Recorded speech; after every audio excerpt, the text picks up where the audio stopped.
बिस्मिल्लाहिर्रहमानिर्रहीम, अस्सलाम वालेकुम नाज़रीन, welcome to Suno Pakistan and a very happy good morning. उम्मीद करते हैं आप भी अपने चाय और कॉफ़ी का कप लेकर स्क्रीन के आगे बैठ चुके होंगे और आपके दिन का आगाज़ जी बहुत ज़बरदस्त हुआ होगा। मैं हूँ माहम जाहिद और मेरे साथ हैं उज़ैर मलिक। जनाब सुबह बखैर, दुआ है कि आप सब लोग हमेशा हंसते मुस्कुराते खुशबाश रहें। तो हम आपकी सुबह को बेहतरीन बनाने के लिए जनाब हाजिर हो चुके हैं आपके सामने, और आज के शो में क्या कुछ होगा, प्रोग्राम की हाइलाइट्स आपके साथ शेयर करें। तो जनाब आज के प्रोग्राम में जहां पर इंफॉर्मेशन है वहीं पर इंफरटेनमेंट भी है, तज्ज़िये भी होंगे, तबसरे भी शामिल करेंगे और सेहत के हवाले से भी बात की जाएगी। समाजी मसाइल को भी ज़ेरे बहस लाएंगे। तो आपने सिर्फ ये करना है कि आपके ज़िम्मे ये छोटा सा काम है कि 2 घंटे आपने हमारा साथ देना है, और उम्मीद है ये आपको आज का शो भी बहुत पसंद आए। जी बिल्कुल। और प्रोग्राम में जी हमेशा की तरह सबसे पहले हम वेदर की बात करेंगे, फिर आपको बताएंगे कि जिस दिन में समंदरी तूफान का अलर्ट जारी कर दिया गया है, आज से बारिशें भी शुरू होने का इम्कान है। ये समंदरी तूफान किन किन इलाकों को मुतासिर करेगा, इस पर भी मुकम्मल डिटेल आपके साथ शेयर करेंगे। और इसके साथ साथ प्रोग्राम में सेहत की बात होगी। आजकल हम देख रहे हैं कि मार्केट्स में बहुत ही मजेदार खूबसूरत फ्रेश अंगूर नजर आ रहे हैं और बाजारों में आम है। इनके तिब्बी फायदे, आपकी शर्ट भी यही मैसेज दे रही है। तभी मैं आज अंगूर आपको पता था ये सेगमेंट शामिल है? यस ऑफ कोर्स, क्यों नहीं है। हमें पहले से सारी डिटेल पता होती है जो हमने डिस्कस करना होता है, उस पे हम पूरी तैयारी के साथ आते हैं। इसीलिए मैंने अंगूर के साथ ट्विनिंग की है। अंगूर के जी फायदे क्या होते हैं और ये किन बीमारियों से बचाता है, कितना मददगार साबित होता है, इस पर माहिर ग़िज़ायत हमारे साथ होंगी, उनसे खुसूसी गुफ्तगू भी करेंगे। तो आज टैक्स गोशवारे जमा कराने की आखिरी तारीख है। फौरी तौर पर टैक्स रिटर्न जमा करा दें वरना कानून का शिकंजा सख्त हो जाएगा। टैक्स गोशवारे जमा कराने का फायदा क्या है और अगर जमा ना कराए तो क्या सजा हो सकती है, इस पर टैक्स एक्सपर्ट हमें ज्वाइन करेंगे। आलमी मंजरनामे पर भी नजर डाले जाएगी और गजा जंग फैसला कुन मोड़ पर पहुंच चुकी है। सदर डोनाल्ड ट्रंप का अमन प्लान सामने आ गया है। क्या ये प्लान सबके लिए काबिल कबूल होगा भी, इस पर भी 2 टोक तज्जिया हासिल करेंगे। और इसके साथ साथ प्रोग्राम में समाजी इशू पर भी बात करेंगे। सास बहू का रिश्ता हम देखते हैं हमेशा तनाज़े की जद में रहता है, इसकी वजह क्या है, इससे कैसे बचा जा सकता है, इस पर रिलेशनशिप कोच के मुफीद मशवरे होंगे। और इसके साथ साथ अगर लोग लंबी ड्राइविंग के दौरान हाईवे हिप्नोसिस का शिकार हो जाते हैं, ये हाईवे हिप्नोसिस है क्या और सफर के दौरान हादसे से कैसे बचा जा सकता है, इस पर माहिर नफ्सियात हमें ज्वाइन करेंगे और उनसे जानेंगे ये आखिर में हाईवे हिप्नोसिस है क्या।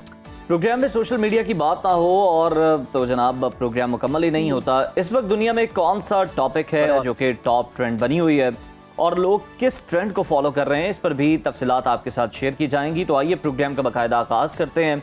मौसम की ताज़ा तरीन सूरत हाल जान लेते हैं माहम से। जी बिल्कुल, आइए चलते हैं और देखते हैं आज का मौसम कैसा रहेगा।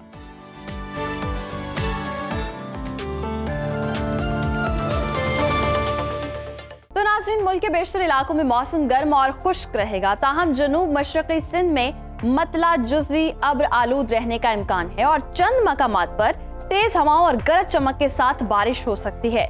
महकमा मौसमियात ने पोस्ट मॉनसून सिस्टम के तहत आज से 2 अक्टूबर तक कराची में बारिश की पेशगोई की है। मुख्तलिफ शहरों में मौसम की क्या सूरत हाल है, आइए जानते हैं।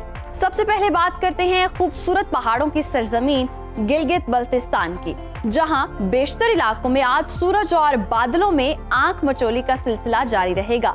गिलगित में ज्यादा से ज्यादा पारा जो है वो 25 और कम से कम 10 डिग्री रहने का इम्कान है। जबकि बात करें अगर हम स्कर्दो की, तो यहाँ पर हम देख रहे हैं ज्यादा से ज्यादा टेम्परेचर 16 और कम से कम 7 डिग्री रहने की तवक्को है। महकमा मौसमियात के मुताबिक आइंदा 24 घंटों के दौरान गिलगित बल्तिस्तान में मतला जुज़वी अब्र आलूद रहने का इम्कान है। और अब आपके साथ शेयर करते हैं चश्मों और झरनों के नगर आजाद कश्मीर का मौसम, जहां बेशतर इलाकों में सूरज अपना जलवा दिखाएगा।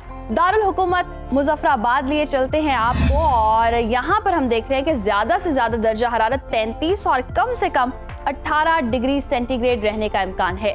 जबकि बात करें अगर हम श्रीनगर की, तो यहाँ पर ज्यादा से ज्यादा पारा 29 और कम से कम 11 डिग्री रहने की तवक्को है। मौसम का हाल बताने वालों ने आइंदा 24 घंटों के दौरान कश्मीर में मौसम खुश्क रहने की पेशगोई की है।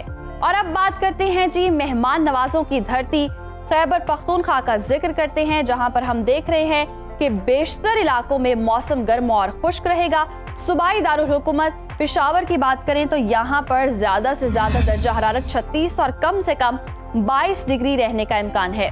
और अब आपको लिए चलते हैं जी सवात। यहाँ का ज्यादा से ज्यादा टेम्परेचर है 25 और कम से कम 10 डिग्री सेंटीग्रेड रहने की तवक्को है।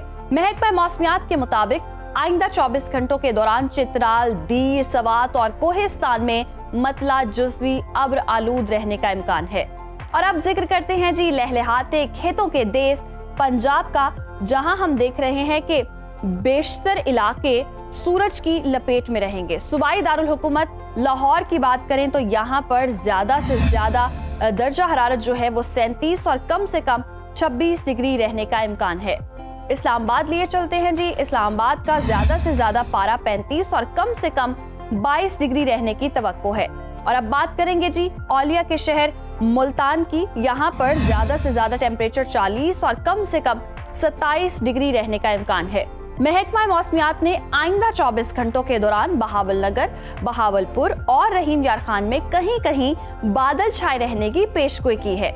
और नाज़रीन, रकबे के लिहाज से सबसे बड़े सूबे बलोचिस्तान की बात कर लेते हैं, जहां पर हम देख रहे हैं कि बेशतर इलाकों में सूरज का राज बरकरार रहेगा। यहाँ भी सूरज अपना जलवा दिखा रहा है। और फलों के शहर कोयटा लिए चलें तो यहाँ पर ज्यादा से ज्यादा दर्जा हरारत 32 और कम से कम 11 डिग्री रहने का इम्कान है। महकमा मौसमियात के मुताबिक अक्सर अजला में आइंदा 24 घंटों के दौरान मौसम गर्म और खुश्क रहने का इम्कान जाहिर किया गया है। और हमेशा की तरह जी आखिर में आपके साथ शेयर करते हैं सिंध का मौसम। और सिंध के मौसम की सूरत हाल ये है कि बेशतर अजला में मतला जुज़वी अब्र आलूद रहेगा। शहर कायद कराची की बात करें तो यहाँ पर ज्यादा से ज्यादा टेम्परेचर 36 और कम से कम 26 डिग्री रहने का इम्कान है। हैदराबाद लिए चलते हैं जी। हैदराबाद का जो ज्यादा से ज्यादा टेम्परेचर है वो है 35 और कम से कम 28 डिग्री सेंटीग्रेड रहने की तवक्को है। मौसम का हाल बताने वालों ने आइंदा 24 घंटों के दौरान उमरकोट, बदीन, थरपारकर, मिठी, खैरपुर, टंडवाला यार, जामशोरो, हैदराबाद, सजावल, कराची और गिरदोनवाह में बारिश की पेशगोई की है।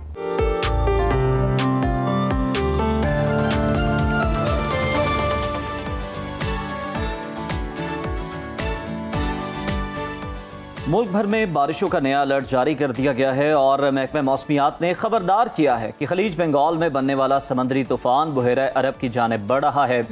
यह सिस्टम भारतीय गुजरात से आगे बढ़ते हुए बुहेरा अरब में दाखिल होगा और इसके असरात जनूब मशरकी सिंध, ज़ेरी सिंध और कराची समेत साहिली इलाकों पर भी पड़ेंगे। ताहम साइक्लोन वार्निंग सेंटर के मुताबिक फिलहाल पाकिस्तान के किसी भी साहिली इलाके को कोई खतरा नहीं है। इस सिस्टम की मुसलसल निगरानी की जा रही है। जी बिल्कुल। तो मौसम की सूरत हाल जानने के लिए हमारे साथ मौजूद हैं डिप्टी डायरेक्टर महकमा मौसमियात इरफान विर्क साहब। बहुत शुक्रिया आपके वक्त का। Welcome to Suno Pakistan. कहिएगा, जिस तरह से इतलात मौसूल हो रही हैं कराची समेत साहिली इलाकों में समंदरी तूफान का अलर्ट जारी किया गया है, समंदरी तूफान की शिद्दत क्या हो सकती है और कौन कौन से इलाके हैं जिनके मुतासिर होने का खदशा बताया जा रहा है? देखिए जी, अभी ये जो है वो वेल मार्क्ड लो है। अभी ये डिप्रेशन में कन्वर्ट हो जाएगा आज। फिर इसको हमारा जो साइक्लोन वार्निंग सेंटर है इसको मुसलसल वाच कर रहा है। अगर इसकी शिद्दत में इजाफा होता है तो वो इसके मुताबिक जो है वो अलर्ट जारी करेंगे। अभी फिल वक्त जो है ना इसमें शिद्दत नहीं आई, ये कमी की तरफ है। सही, इसमें शिद्दत नहीं आई, अभी कमी की तरफ है। लेकिन इससे पहले भी हमने सूरत हाल देखी कि जब बारिशें होती हैं कराची की सूरत हाल खासी ख़राब हो जाती है और सैलाब का मौसम रहा, बारिशें भी अमूमी तौर पर हम देख रहे थे कि ज़रूरत से ज़्यादा हुई। तो अब जो बारिशों की पेशगोई की गई है उसमें कितनी शिद्दत होगी और ये स्पेल कब तक जारी रहेगा? देखिए, ये जो बारिशों का सिलसिला है ये शुमाल मशरकी सिंध के जो इलाके होंगे, बदीन, ठट्ठा, थरपारकर, इस तरह के जितने भी इलाके हैं यहाँ पर जो है हम दरमियानी से बारिश देख रहे हैं। तेज हवाएं चलेंगी और गरज चमक वगैरह और लाइटनिंग वगैरह होगी।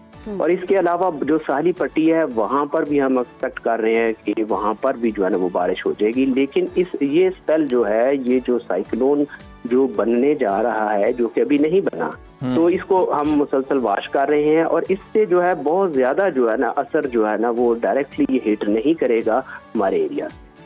ठीक है इरफान साहब, कराची और सिंध के हवाले से आपने बताया कि वहाँ पर ख़ास तौर पर सिंध के हवाले से आपने बताया कि बदीन, थरपारकर के इलाके जो हैं यहाँ बारिशें बरस सकती हैं। सर अगर हम वैसे देखें लाहौर की सूरत हाल, तो अभी भी यहाँ पर जो स्मॉग का लेवल है वो हाई बताया जा रहा है और लोग जो हैं वो मुख्तलिफ अमराज में मुब्तला होकर डॉक्टर्स का रुख कर रहे हैं। इस बार जो स्मॉग की शिद्दत है ये किस हद तक ज़्यादा हो सकती है, कितनी ख़तरनाक हो सकती है? जैसे जो पोल्यूशन है ये अभी तो इतनी ज़्यादा नहीं है। वक्त के साथ साथ अगर बारिश हम एक्सपेक्ट कर रहे हैं कि एक मगरबी हवाओं का सिलसिला जो है वो 3 या 4 तारीख को जो है 3 या 4 अक्टूबर को जो है वो पाकिस्तान के बालाई इलाकों में दाखिल होगा, जिससे पाकिस्तान के बालाई इलाकों में बारिशों की वजह से ये जो मौजूदा जो सूरत-ए-हाल बनी हुई है जिसमें एयर क्वालिटी इंडेक्स जो है ना वो बढ़ा हुआ है, इसमें काफ़ी हद तक जो है ना वो कमी आएगी। सर इरफान साहब, इस हवाले से हम देख रहे हैं कि हुकूमत भी खासे इकदाम कर रही है और गाड़ियों की फिटनेस भी चेक की जा रही है, स्टिकर्स भी लगाए जा रहे हैं, स्मोक के लिए भी खासे इकदाम हम देख रहे हैं कि भट्टे बंद किए जा रहे हैं। तो इस सारी सूरत हाल में आपको लगता है कि हम कंट्रोल कर पाएंगे स्मोक को? देखिए ये जो स्मोक है या इस तरह के जो एयर क्वालिटी इंडेक्स ज़्यादा ख़राब हो जाता है, ये जब हवाएं चलती हैं या हवा रुक जाती है, वेदर बहुत स्टेबल हो जाता है, उस वक्त ये कंडीशंस बनती हैं। तो ये कंटिन्यूस मुसलसल नहीं रहती, ये कभी कम हो जाती है, कभी ज्यादा हो जाती है। तो इसमें जो है ना हमें देखने की जरूरत ये है कि ये कब ज्यादा होती है। खास तौर पे जब हवा का रुख बदलता है उस वक्त जो है ना ये ज्यादा होती है। तो हुकूमत जो भी काम कर रही है वो पॉजिटिव है और इसमें जो है ना वो इससे बेहतरी ही होगी। अच्छा इरफान साहब, इस पर भी कमेंट कीजिएगा। अभी हम देख रहे हैं कि रातें जो हैं वो खुनक हैं, तो ये जो खुनकी का सिलसिला है ये दिन तक कब पहुंचेगा और सर्दी जो है वो कब से अपने रंग दिखाना शुरू कर सकती है? जैसे मैंने कहा कि एक मगरबी हवाओं का सिलसिला जो है वो 3 या 4 तारीख को जो है ना वो बालाई इलाकों में दाखिल होगा। सही। जब ये गुजरेगा ये 3 से 4 रोज रहेगा, ये 7 तारीख तक जो है ना 7 अक्टूबर तक ये रहेगा। जैसे ही ये गुजरेगा उसके बाद टेम्परेचर जो है ना वो ड्रॉप होना शुरू हो जाएंगे, टेम्परेचर कम होना शुरू हो जाएंगे और सर्दी जो रात के जो टेम्परेचर है वो काफी हद तक बेहतर हो जाएगी, लेकिन दिन में फिर भी धूप हुआ करे। अच्छा इरफान साहब, कराची के मौसम के हवाले से बता दें कि कब तक गर्मी बरकरार रहेगी, वहाँ सर्दी की लहर कब तक दाखिल हो सकती है? अभी तो कराची में जो है वो सर्दी की कोई ऐसी लहर जो है ना वो नहीं है। ताहम ये जो बलाई इलाकों वाला सिस्टम है जब ये गुजरेगा उसके बाद कराची में भी थोड़ा सारा टेम्परेचर जो है ना वो ड्रॉप होगा, लेकिन वो वक्ती तौर पर होगा, उसके बाद दोबारा से जो है। अच्छा इरफान साहब, ये भी बता दीजिएगा कि जिस तरह से इस बार हमने देखा कि मामूल से ज्यादा बारिशें थी, तो सर्दी के हवाले से भी यही एक्सपेक्ट किया जा सकता है? देखिए अभी तो हम एक्सपेक्ट कर रहे हैं कि जो आने वाले महीने होंगे अक्टूबर, नवंबर और दिसंबर, ये तकरीबन नॉर्मल से कम होंगे, नॉर्मल से कम बारिशें होंगी, इसमें ज्यादा बारिशें हम एक्सपेक्ट नहीं कर रहे। सही। अच्छा, जैसे कि कराची में कहा जा रहा है कि बारिशें होंगी, पेशगोई भी की गई है, तो ये बारिशों के पैटर्न चेंज होने की वजह से तूफानी अलर्ट आ रहे हैं या तूफान आ रहे हैं? जैसे मानसून जब गुजर जाता है तो पोस्ट मानसून में जो है वो समंदर के टेम्परेचर बढ़ जाते हैं। समंदर के टेम्परेचर बढ़ने की वजह से जो है ना इस तरह की जो है ना वो वहाँ पर वेल मार्क्ड फ्लो बनते हैं और जो कि बाज़ औक़ात समुद्री तूफान में कन्वर्ट हो जाते हैं। लेकिन अभी ये समुद्री तूफान में कन्वर्ट नहीं हुआ, इसको हम वाच कर रहे हैं। सही, बिल्कुल ठीक है। बहुत शुक्रिया इरफान बेग साहब, आप हमें बता रहे थे कि मौसम जो है वो आने वाले दिनों में क्या रंग दिखा सकता है, कितनी जो सर्दी है वो इस बार आती है और कब से सर्दी का सिलसिला जो है वो बाकायदा शुरू हो सकता है, सर्द मौसम दस्तक कब तक दे सकता है।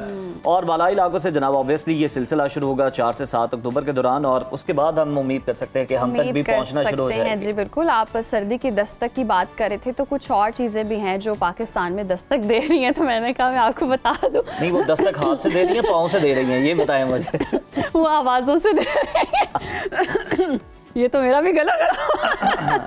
मुझे लगता है मुंह में पानी आ गया। जी पाकिस्तान में ना गधों का सुनहरी दौर शुरू होने वाला है। अच्छा, यानी गोल्डन रंग होने वाले, क्या होने वाला है? क्योंकि जो चीनी कंपनी है ना, सिंगजिंग, इन्होंने क्या किया है कि जी गधों की अफजाइश के लिए $3.70 की सरमायाकारी पर रजामंदी जाहिर कर दी। अमेजिंग, वाह। तो पाकिस्तान भर में जी 40 गधे जो हैं उनके फॉर्म बनाए जाएंगे, जहां सालाना 80,000 गधे साइंसी अंदाज में तैयार किए जाएंगे। साइंसी अंदाज में मतलब ये क्या हो सकता है, जरा थोड़ा सा ये भी बता देना। इन पर भी अब रिसर्च होगी। पहले 3 से 5 साल तक अफजाइश का जो है वो मरहला होगा, फिर हर माह 10,000 गधों का गोश्त चीन को बरामद किया जाएगा। तो ये थोड़ा सा आप परेशान ना हो, वो चीन ही जाएगा गधा। अच्छा, वैसे वहाँ आपकी फेवरेट डिश क्या है? मतलब कढ़ाई है, कीमा है, क्या है आपको पसंद क्या है? वैसे मैं अल्लाह का शुक्र है कि राइस खाती हूँ और दिन भर सुबह शाम जब गोश्त में आपका क्या पसंदीदा? गोश्त में मैं खाती नहीं, मैं गोश्त मीट लवर हूँ। आपका दिल उठा दो ना थोड़ा। मतलब ये ऐसे ही है जिस तरह चाइनीज इसके गोश्त को इसी तरह लाइक करते हैं जिस तरह हम कढ़ाई वगैरह नहीं लाइक करते लाहौरी। तो चलें, अगर आप कढ़ाई नहीं भी करते, आपका एक्सपीरियंस लग रहा है, दिलचस्प बात ये है कि जनाब को पता नहीं क्या कुछ खा चुके हम। तो ये नायाब गोश्त सिर्फ बरामद किया जाएगा, मकामी मार्केट में से बेचने की हरगिज़ इजाजत नहीं होगी। ज़रा यूनिवर्सिटी पेशावर में गधों के लिए खुसूसी लेबॉर्ट्री भी कायम की जा रही है, यानी अब गधे भी रिसर्च लेवल पर आ चुके हैं जनाब। तो अब पाकिस्तान सिर्फ आम, चावल या कपास ही नहीं बल्कि गधों की एक्सपोर्ट पावर भी बनने जा रहा है। और कभी किसी ने सोचा था कि गधा भी एक दिन एक्सपोर्ट आइटम बन जाएगा। अब तो लगता है कि जो काम इंसानों से नहीं हो सके वो जनाब गधे करके दिखाएंगे। चलिए, आप कढ़ाई से तो बच गई हैं, मैं आपको एक और चीज बताता हूँ। इनकी स्किन से बड़ा जबरदस्त मेकअप बनता है, कॉस्मेटिक है, उससे आप कैसे इस्तेमाल करेंगे ये बताएं मुझे। तभी तो शायद वो चाइना जा रहे हैं, क्योंकि चाइनीज की स्किन बहुत अच्छी होती है। लाहौर से ट्रैवल करता करता ये गधा इस्लामाबाद पहुंचा, फिर कश्मीर के कई इलाकों में, फिर चीन भी पहुंचा। तो खैर ये चीनी लोग तो इससे फायदा उठा रहे हैं और अब हम किसी को गलती से कह भी नहीं सकते कि क्या गधों की तरह काम कर रहे हैं। लोग इससे फायदा उठा रहे हैं और हमारे मजदूर इससे सामान उठवा रहे हैं। Yes yes yes. और तो और वैसे एक और बात भी है, इसमें आंखों का भी बड़ा रोल है।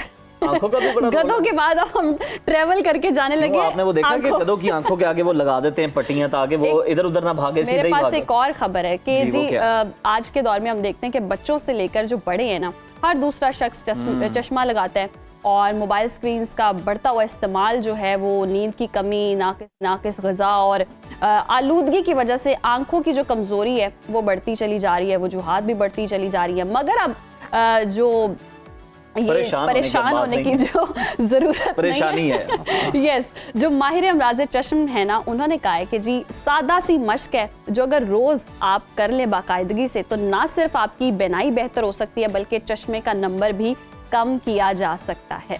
इंतहाई आसान और मुफ्त नुस्खा है ये। एक मश्क पर अगर हम बात कर लें तो एक कागज लें, उस पर एक छोटा सा नुक्ता बनाना है, उसे आंखों से तकरीबन 25 सेंटीमीटर के फासले पर रखकर 2 मिनट तक या फिर बगैर पलक झपकाए मुसलसल देखना है।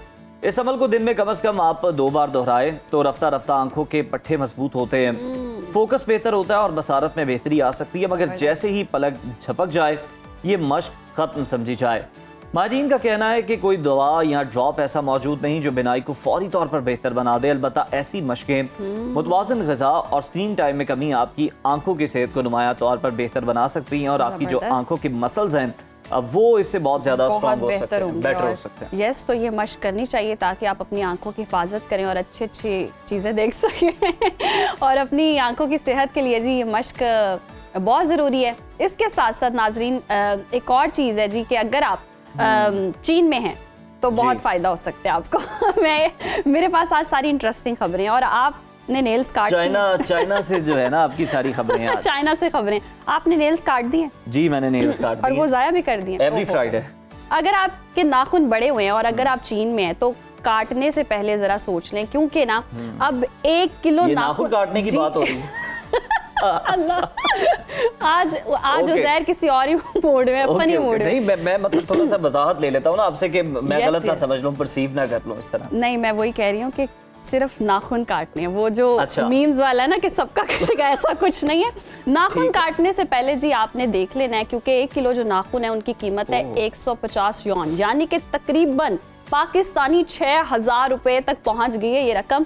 तो जो चीज हम कचरा समझ के रोजाना काटते हैं और फेंक देते हैं वो चीनी तिब में दवा के तौर पर इस्तेमाल हो रही है। सोचे जरा, चीनी गधे भी इस्तेमाल करें, चीनी नाखून भी इस्तेमाल करें, पाकिस्तानी कर क्या रहे हैं। माहिरीन के मुताबिक नाखून बच्चों के पेट दर्द, टॉन्सिल्स और दीगर मसाइल में मुफीद समझे जाते हैं। कंपनियां देहात और स्कूलों से नाखून खरीदती हैं, उन्हें धोकर सुखाती हैं और फिर पीस कर उनका पाउडर बनाया जाता है और उन्हें अद्वियात में शामिल किया जाता है। मगर अदविया साज कंपनियों ने यह वाज़ेह किया है कि सिर्फ हाथों के नाखून ही कबूल किए जाते हैं, पाँव के नाखून नहीं, और ख़रीदारी के वक्त इसकी सख्ती से जांच पड़ताल भी की जाती है। तो नाजरीन, अब नाखून काटना होगा दिलचस्प, क्योंकि ये ज़िया नहीं बल्कि सरमाया। लेकिन आपके नाखून ये भी सोच लें तभी खरीदे जाएं, साफ सुथरे होंगे। तो जहाँ पर नाखून बढ़ाने का ख्याल करते हैं उन्हें साफ रखने का भी ख्याल करें। मैं ये सोच रही हूँ कि ये कैसे पता चलेगा ये पाँव का नाखून है या हाथ का नाखून है। इस पर भी मतलब चाइनीज इतनी रिसर्च कर रहे हैं, वाह जबरदस्त, ईमानदारी से चलते हैं। वैसे बड़ी हैरान कुन बात है, जबरदस्त। हम भी वैसे नाखून काटते और इकट्ठे करके चाइना भेजते हैं। यहाँ वक्त हुआ ब्रेक, लग ही जाएगा साल एक। जी, ब्रेक पर चलते हैं नाखून काट। देखते रहिए सुनो पाकिस्तान। वेलकम बैक नाज़रीन। जैसे कि हमने प्रोग्राम के आगाज में भी कहा था कि आज हम जी बात करने जा रहे हैं कैसे फल की जो बाजारों में बहुत आम है, और वो है अंगूर, जो ना सिर्फ अपनी लज्जत में बेमिसाल है बल्कि सेहत के हवाले से भी भरपूर कुदरती खजाना है। ये फल बरेस के खानदान से ताल्लुक रखता है और दुनिया भर में सब सुर्ख, नीले, जामुनी और स्याह रंगों में भी दस्तयाब होता है। अंगूर का जायका दिल को खुश कर देता है, मगर इसकी ग़िज़ाइयत से भरपूर खुसूसियात ने इसे कई बीमारियों से बचाव और इलाज का एक मौसर जरिया भी बना दिया है।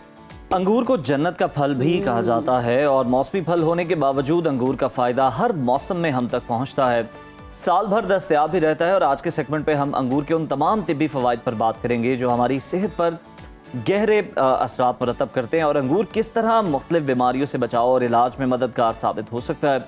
इसी टॉपिक पर डिस्कशन कर लेते हैं। हमारे साथ मौजूद हैं माहिर ग़िज़ाइयत इशल साकिब साहिबा। इशल, वेलकम टू सुनो पाकिस्तान। हमें ये बताइए कि अंगूर में कौन से ऐसे अहम ग़िज़ाई अज्जा पाए जाते हैं जो कि हमारी सेहत के लिए बहुत बेनिफिशियल हैं, और ये हमारी हेल्थ पर किस तरह से असरअंदाज हो रहे होते हैं? अच्छा, जो ग्रेप्स हैं वो बहुत ज़्यादा रिच होते हैं एंटीऑक्सीडेंट्स में, एंटी इन्फ्लेमेटरी एजेंट्स में, प्लस उसके अंदर बहुत ज़्यादा विटामिन्स और मिनरल्स मौजूद होते हैं, जिसमें पोटेशियम है। अब एक एक करके बात कर रहे थे कि पोटेशियम जो है उसके ज़्यादा होने की वजह से क्या होता है कि इसका हमारा ब्लड प्रेशर को ये लोअर करता है। अगर आपका ब्लड प्रेशर बहुत ज़्यादा है, आप ग्रेप्स का इस्तेमाल करेंगे तो वो कम हो जाएगा। इसी तरह ये हार्ट की हेल्थ को बहुत ज़्यादा इंप्रूव करता है, क्योंकि इसके अंदर एंटीऑक्सीडेंट्स मौजूद हैं, एंटी इन्फ्लेमेटरी कंपाउंड्स मौजूद है। उसकी वजह से क्या होता है कि हार्ट अटैक्स को ये प्रिवेंट कर रहा होता है। अगर बहुत ज़्यादा लोगों को जैसे कोलेस्ट्रॉल का इशू है या हार्ट का इशू है तो वो ये कंज्यूम कर सकते हैं। उसके अलावा कुछ लोगों को मेमोरी इश्यूज स्टार्ट हो जाते हैं, अल्जाइमर्स और इस तरह के इश्यूज जो स्टार्ट हो जाते हैं, उसमें भी बहुत ज़्यादा हेल्प आउट कर रहा होता है, क्योंकि मेमोरी को एड करता है, आपकी मेमोरी को इम्प्रूव करता है। उसके अलावा अगर बात की जाए, ग्रेप्स के अंदर बहुत ज़्यादा फाइबर का कंटेंट मौजूद होता है और विटामिन मौजूद होते हैं, जिसकी वजह से कॉन्स्टिपेशन को भी एड कर रहा होता है। कॉन्स्टिपेशन आपकी ख़त्म कर देता है अगर आप ग्रेप्स का रेगुलर कंजम्पशन स्टार्ट करें। उसके अलावा बहुत और इसके बेनिफिट्स हैं, स्किन के लिए भी बेनिफिट्स हैं, स्किन के लिए बहुत अच्छा है। आपने इतने बेनिफिट्स तो बता दिए हैं, अब ये बताइएगा कि अगर रोजाना अंगूर खाएं हम तो इम्यून सिस्टम भी मजबूत होगा? बिल्कुल बिल्कुल, इम्यूनिटी को बहुत ज्यादा बूस्ट कर रहा होता है ये, क्योंकि अगेन एंटीऑक्सीडेंट्स और एंटी इन्फ्लेमेटरी प्रॉपर्टीज हैं। ये सब चीजें जो हैं ये हमारी बॉडी में जो फॉल्टी सेल्स हैं उसको ये किल कर देता है, और उसके साथ जो है हमारी इम्यूनिटी को बूस्ट कर रहा होता है डेली बेसिस पे खाने से। क्योंकि आप देखें मल्टीविटामिन्स हम जो जनरली कंज्यूम करते हैं उसके अंदर भी यही कंपोनेंट्स होती है जो हम फ्रूट्स एंड वेजिटेबल से लेते हैं, और सबसे ज़्यादा हमें फलों और सब्जियों से ही मिल रहे होते हैं। तो अगर आप ग्रेप्स और बाकी सारे फ्रूट्स एंड वेजिटेबल्स का इस्तेमाल करें तो ऑटोमेटिकली इम्यूनिटी बूस्ट हो जाएगी। जो आजकल बहुत ज़्यादा वायरल फीवर्स हैं, कोविड अब बहुत ज़्यादा फिर से आ गया केसेस, डिफरेंट फ्लूज हैं, अगर उसमें अगर हम फ्रूट्स का कंजम्पशन, स्पेशली ग्रेप्स का कंजम्पशन ज़्यादा कर दे तो हम बहुत ज़्यादा बेटरमेंट फेस करेंगे और आप बीमार नहीं होंगे उस तरह से। अच्छा इशल, क्या अंगूर जिस्म को डिटॉक्स करने में भी मदद देते हैं, जहरीले मादों से भी पाक कर रहे होते हैं, और कॉन्स्टिपेशन की सूरत पे अंगूर का इस्तेमाल सेहत के लिए कैसा है? बहुत अच्छा है, इसके अंदर फाइबर का कंटेंट बहुत अच्छा है। जो इसके अंदर सीड है, जो इसका पूरी एक प्रॉपर फिल्म है, क्योंकि अंगूर के गिर्द एक कोटिंग होती है जिसने फ्लूइड को रिटेन किया होता है, दैट इज कम्प्लीटली फाइबर। और अंगूर की खास बात ये इसमें आपको कुछ भी पील ऑफ नहीं करना होता, आपने इसे एज इट इज खाना है। इसके अंदर 3 कंपोनेंट्स हैं, सीड है, देन इसका पल्प है, देन उसकी फिल्म है। ये सब चीजें बहुत ज्यादा एड कर रही होती हैं इसके फाइबर में, और फाइबर जो है वो कॉन्स्टिपेशन को खत्म करता है, प्लस इसमें वाटर का कॉन्टेंट बड़ा अच्छा होता है। तो जो पानी है वो भी कॉन्स्टिपेशन को हेल्प आउट करता है, जो फाइबर है वो बहुत अच्छा है कॉन्स्टिपेशन के लिए। तो ये ओवरऑल बहुत अच्छा इशल, ये आपने भी बात की कि इसके अंदर सीड भी होता है, कुछ सीड्स वाले होते हैं, कुछ जैसे वो कहा जाता है शायद सुंदर खानी है जो कि विदाउट सीड होता है। इनमें से ज्यादा बेनिफिशियल कौन सा है, कौन सा लेना चाहिए? अच्छा, सीड्स का ऐसा कोई इस तरह का नहीं है कि सीड का मतलब हम कहें कि सीड अच्छा नहीं है। Seeds are equally good. जो सीड के साथ ब्रीड हैं वो भी खा सकते हैं, जो सीडलेस ब्रीड्स हैं वो भी खा सकते हैं। सीड जिसके बेनिफिशियल है, इसका कोई भी नुकसान नहीं है, बल्कि सीड आप खाएंगे तो फीलिंग ऑफ फुलनेस ज्यादा आ रही होती है, बिकॉज वो एक सॉलिड पार्ट होता है, फाइबर का कंटेंट ज्यादा होता है। तो सीड्स में सीड्स के साथ वाले भी इक्वली गुड हैं और उसके बगैर वाले, यानी कि दोनों इक्वली गुड हैं। और ये खाने किस टाइम चाहिए? खाली पेट अंगूर खाना फायदेमंद है या नुकसानदेह? और अगर लेट्स सपोज कोई जूस पीना चाह रहे हैं तो वो ज्यादा फायदेमंद होगा या पूरा फल खाना? या लोग खाने के बाद मीठे के तौर पर भी खाते हैं। अच्छा, बिल्कुल। आप जो आपकी मेंशन किया आपने कि किस टाइम खाना चाहिए, उसमें तो ये है कि ब्रेकफास्ट के टाइम अगर आप बात करें तो ब्रेकफास्ट करने के बाद या ब्रेकफास्ट के साथ एक मील ले सकते हैं, जिसका माई प्लेट का मेथड होता है। उसमें हम हर food group at a time incorporate कर देते हैं। हाँ, ये है कि एम्प्टी स्टमक आपने पहले कोई फ्रूट नहीं लेना, बिकॉज वो आपकी स्टमक की लाइनिंग को डिस्टर्ब कर सकते हैं, स्पेशली अगर इसमें विटामिन सी मौजूद हो। तो इसीलिए आपने नाश्ता करके उसके बाद खाना है, यानी नाश्ते और लंच के दरमियान में जो स्नैक टाइम होता है वो। और उसके अलावा अगर बात की जाए, फ्रूट ज़्यादा अच्छा है और होल फ्रूट ज़्यादा अच्छा है। तो कोई भी फ्रूट हो, अंगूर या इसके अलावा कोई भी, उसमें सब हमेशा रिकमेंडेड होता है कि आप होल फ्रूट ले instead of juice, because juice उसके फाइबर के कंटेंट को साइड पे कर देता है। और जूस में क्या होता है, क्योंकि ऑब्वियसली पल्प बनता है जूस में, हम उसे स्ट्रेन कर लेते हैं देन कंज्यूम करते हैं, तो उसमें सिर्फ शुगर्स रह जाती हैं और जो बेनिफिशियल कंपाउंड्स होते हैं जिस तरह के फाइबर वो के रह जाता है। इसीलिए हमेशा रिकमेंडेड होता है कि आप फ्रूट को होल फ्रूट खाएं, उसका जूस नहीं बनाएं। हाँ, सर्टेन कंडीशंस में, जिस तरह अगर आपका ब्लड शुगर लेवल्स बहुत ज्यादा ड्रॉप कर गए हैं या आप बहुत ज्यादा वीकनेस महसूस करें या एट टाइम्स आपका टेस्ट डिफरेंट करने को दिल कर रहा है, तो आप कंज्यूम कर सकते हैं, अदरवाइज नहीं आप ले सकते। जैसे कि आपने भी कहा कि अगर जूस निकालते हैं तो वो जस्ट एक शुगर रह जाती है, और अक्सर हम देखते हैं कि पेशेंट जो शुगर पेशेंट है वो जूस पी भी रहे होते हैं, तो वो उनके लिए कितना नुकसानदेह है? और अंगूर कितनी क्वांटिटी में शुगर पेशेंट खा सकते हैं? अच्छा, या 1/4 कप ले सकते, डिपेंडिंग अपॉन द साइज। अगर तो साइज, क्योंकि वो साइज में थोड़े बड़े होते हैं, हर अंगूर का साइज डिफरेंट होता है, लेकिन अगर आप मेंशन करें छोटे वाला जो अंगूर है वो 1/4 कप ले लें। और अगर जो थोड़ा बड़े वाला जो होता है, एक ब्रीड होती है जो थोड़ी लंबी होती है एंड थोड़ी थिकनेस में ज्यादा होती है, वो आप हाफ कप ले सकते हैं। ये इससे ज्यादा ना कंज्यूम किया जाए। दो, इसका ग्लाइसेमिक इंडेक्स कम होता है, येट स्टिल इसके अंदर कैलोरीज मौजूद होती हैं। तो जो लोग वेट लॉस को टारगेट करे, जो चाहते हैं उनका वेट रिड्यूस हो जाए, जो चाहते हैं वो डायबिटिक्स है और बहुत ज्यादा ब्लड शुगर लेवल को स्पाइक ना मिले, तो फिर वो मॉडरेशन में रहकर खाएं। बहुत ज्यादा नहीं खानी। जिस तरह अगर आप मेंशन करें हैंडफुल, तो हाथ में भर के एक मुट्ठी में जितने आ जाएं वो भी खा सकते हैं। कहिएगा, जिस तरह से हम पहले बात कर रहे थे कि शुगर पेशेंट के लिए तो हमने तस्करा किया कि जूसेस नहीं पीने चाहिए, अंगूर ही खाने चाहिए, फल ही खाने चाहिए। बच्चों के लिए अंगूर कितना फायदेमंद है और एहतियात क्या है? अच्छा, बच्चों के लिए भी बहुत अच्छा है, क्योंकि बच्चे, अच्छा सबसे पहले तो एहतियात की बात कर लेते हैं। जो बच्चे बहुत छोटे हैं, फॉर एग्जांपल 1 ईयर से नीचे या फिर 2 इयर्स, उनमें चोकिंग हैजर्ड हो सकता है, बिकॉज अंगूर की शेप इस तरह की होती है कि वो आपको जाके चोक कर सकती है। तो आपने वो नहीं कंज्यूम करना है। बच्चों को अगर आपने देना है तो आप स्लाइस करके दे दें, ऑब्वियसली उनके लिए अच्छा है, हेल्दी है, लेकिन उसको आप स्लाइसेस करके दे सकते हैं, उसको आप क्रश करके दे सकते हैं। और अगर बात की जाए डायबिटिक्स की, तो उसमें ये कि जूस नहीं ले सकते, लेकिन ये कि ग्लाइसेमिक इसका इंडेक्स कम होता है, यानी कि हमारी ब्लड के अंदर उस तरह की ग्लूकोज की स्पाइक नहीं दे रहा होता। तो हर वो फ्रूट जो ग्लूकोज को बहुत ज्यादा स्पाइक ना दे, नॉर्मल लेवल्स में रखे और हेल्दी हो, हेल्थ बेनिफिट ज्यादा, वो डायबिटिक इंसानों के लिए अच्छा है। हर फ्रूट ले सकते हैं, लेकिन मॉडरेशन में वो लेना होता है जिसका ग्लाइसेमिक इंडेक्स ज्यादा हो। लेकिन वेरेज जो ग्रेप्स हैं उनका ग्लाइसेमिक इंडेक्स कम है, तो वो कंज्यूम कर सकते हैं, वो सेफ है। बच्चों में हेल्थ बेनिफिट्स ये बताइएगा, बच्चों के हवाले से तो आपने बताया, स्टमक के लिए ये कैसा है? मतलब निज़ाम हाज़मा को बेहतर कर रहा होता है, या अगर आप ज्यादा खा लें तो फिर ये नुकसान भी दे सकता है? अच्छा, ये है कि स्टमक जो है हमारे डाइजेस्टिव सिस्टम को एड कर रहा होता है। हमारे इसके अंदर डाइजेस्टिव एंजाइम्स होते हैं, हमारी डाइजेशन के लिए हमें पानी की भी रिक्वायरमेंट है, फाइबर की भी रिक्वायरमेंट है, और उसको फास्ट ट्रैक करने के लिए डाइजेशन को हमें कुछ इस तरह के कंपोनेंट्स की जरूरत होती है, जिनमें से एक है ग्रेप्स। वो अगर आप कंज्यूम करेंगे, आपकी डाइजेशन यानी हाजमा जो है वो बेटर हो जाता है। उससे क्या होता है कि आप अगर ये रेगुलर बेसिस पे कंज्यूम करें तो कॉन्स्टिपेशन की तरह के जो प्रॉब्लम्स हैं वो नहीं होते। एट टाइम्स होता है कि हेमोरॉइड्स होने लग जाते हैं लोगों को, जिसमें होता है कि कट्स के साथ ब्लड आने लग जाता है, रेक्टल ब्लीडिंग होने लग जाती है जब स्टूल पास कर रहे होते हैं। तो उसमें इस तरह की कंडीशन में ग्रेप्स रिकमेंडेड होते हैं, बहुत अच्छे हैं, क्योंकि वो आपको प्रिवेंट करते हैं इस तरह की कंडीशन से और डाइजेशन को एड करते हैं। लोग खाना खाते हैं, उन्हें गर्ड होता है, यानी कि खाना ऊपर को आ रहा होता है या फिर रिफ्लक्स हो रहा होता है, तो उस कंडीशन में भी रिकमेंड किया जाता है कि आप ग्रेप्स खाएं। अगेन, ग्रेप्स की क्वांटिटी आप बहुत ज्यादा नहीं खाएं, कोई भी फ्रूट हो वो एक मॉडरेशन में रह के खा सकते हैं। एक पाम का जो है 1 पाम का जो है हम एक मेथड इंट्रोड्यूस करते हैं, उसमें ये कि कोई भी फ्रूट है जो आपकी पाम में फिट आ जाए, दैट इज 1 पोर्शन आपकी बॉडी के अकॉर्डिंगली, तो ये आपकी पाम में जितना आ जाए that is 1 portion for you. सही, जबरदस्त। आपके पाम में जी जितना अंगूर आ जाए वो आप खाएं और उस चीज़ को एंजॉय करें।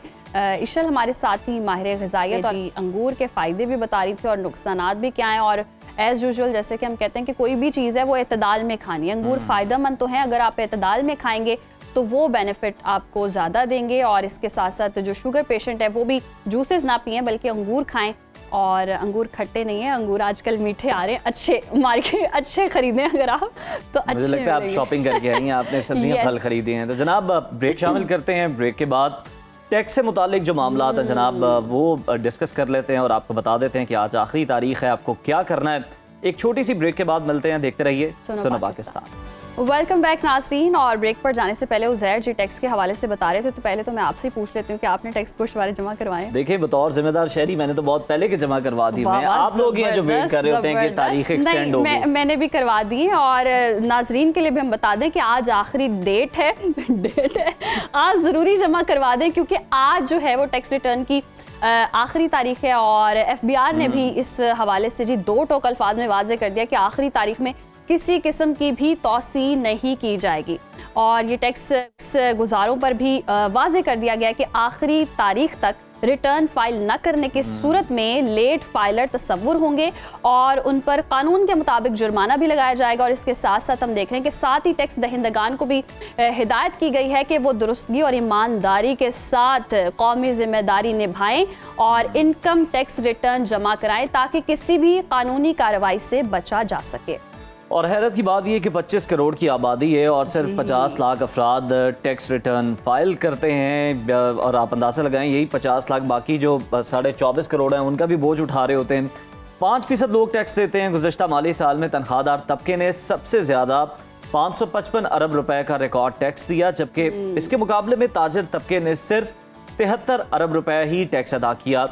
चेयरमैन FBR के मुताबिक सालाना 7,100 अरब रुपए का टैक्स गैप है और रोजाना 5 से 8 अरब रुपए की टैक्स चोरी भी हो रही है। जी बिल्कुल। और इसी तमाम तर सूरत हाल पर बात करने के लिए आज हमारे साथ स्टूडियो में मौजूद हैं नायब सदर आशिक अली राना साहब। बहुत शुक्रिया आपके वक्त का। Welcome to Suno Pakistan. सबसे पहले तो ये बताइएगा कि कौन लोग हैं जो फाइलर बन सकते हैं और किन लोगों को टैक्स रिटर्न जमा करवाना चाहिए? देखिए जी, टैक्स रिटर्न जमा कराना हर उस शख्स के लिए ज़रूरी है जो अपनी टैक्सेबल इनकम रखता है। सही। और उसकी इनकम 6 लाख से ज़्यादा है और जी एनुअली। अगर उसके पास गाड़ी है और उसके पास मकान है, कोई प्लॉट है, कमर्शियल शॉप है, तो उसके लिए टैक्स रिटर्न देना बहुत ज़रूरी है। सही। ये चीज़ है। ठीक है। और 30 सितंबर लास्ट डेट है, हर बंदे के लिए ज़रूरी है टैक्स रिटर्न फाइल करें, अपना टाइम पे गोश्वारा दे। एज अ सीनियर सिटीजन उसके लिए भी ज़रूरी है। ठीक है। उसको रिबेट तो है, लेकिन ऐसे शख्स जो प्रॉपर्टी होल्डर है, जो गाड़ी है, जिसका मकान है, उसके लिए रिटर्न देना ज़रूरी है। सेक्शन 14 ये कहता है रिटर्न फाइल करें। अच्छा, फाइलर बनना क्यों ज़रूरी होता है? लोग अक्सर ये सवाल कर रहे होते हैं कि हमें फ़वाइद क्या मिल जाएंगे जी, हमें कौन सा कोई वो जिस तरह से वो कहते हैं ना कि यूरोप है तो वेलफेयर स्टेट्स हैं जनाब, बहुत ज़्यादा हमें फ़ायदा भी होता है वहाँ पे लोगों को, हमें क्या फ़ायदा हुकूमत देगी? ये बताएं कि क्या फ़वायद हो सकते हैं कि लोग अपना ज़्यादा से ज़्यादा टैक्स रिटर्न जो है वो जमा करवाएं, इसकी तरफ आए। सर देखिए जी, जिम्मेदार शहरी होने की वजह से आपकी रिस्पॉन्सिबिलिटी है कि आप रिटर्न फाइल करें। अगर आप टैक्सेबल इनकम रखते हैं तो फ़ायदा तो ये है कि आपने जिम्मेदारी अदा करनी है। दूसरा ये है कि यहाँ पे कंसेप्ट है फाइलर नॉन फाइलर का। जो फाइलर है उसको रेट लगेगा नॉर्मल टैक्स, जो लेट फाइलर है उसको बिटवीन टैक्स लगेगा। जो लेट फाइलर है उस पर तो पेनल्टी है, और ऐसी है कि वो प्रॉपर्टी पे 3% है, परचेजिंग पे, और उस पर 12% है। तीसरा नॉन फाइलर जो है वो 50 लाख से ऊपर की प्रॉपर्टी खरीद भी नहीं सकता, चाहे वो गाड़ी है चाहे वो प्लॉट है।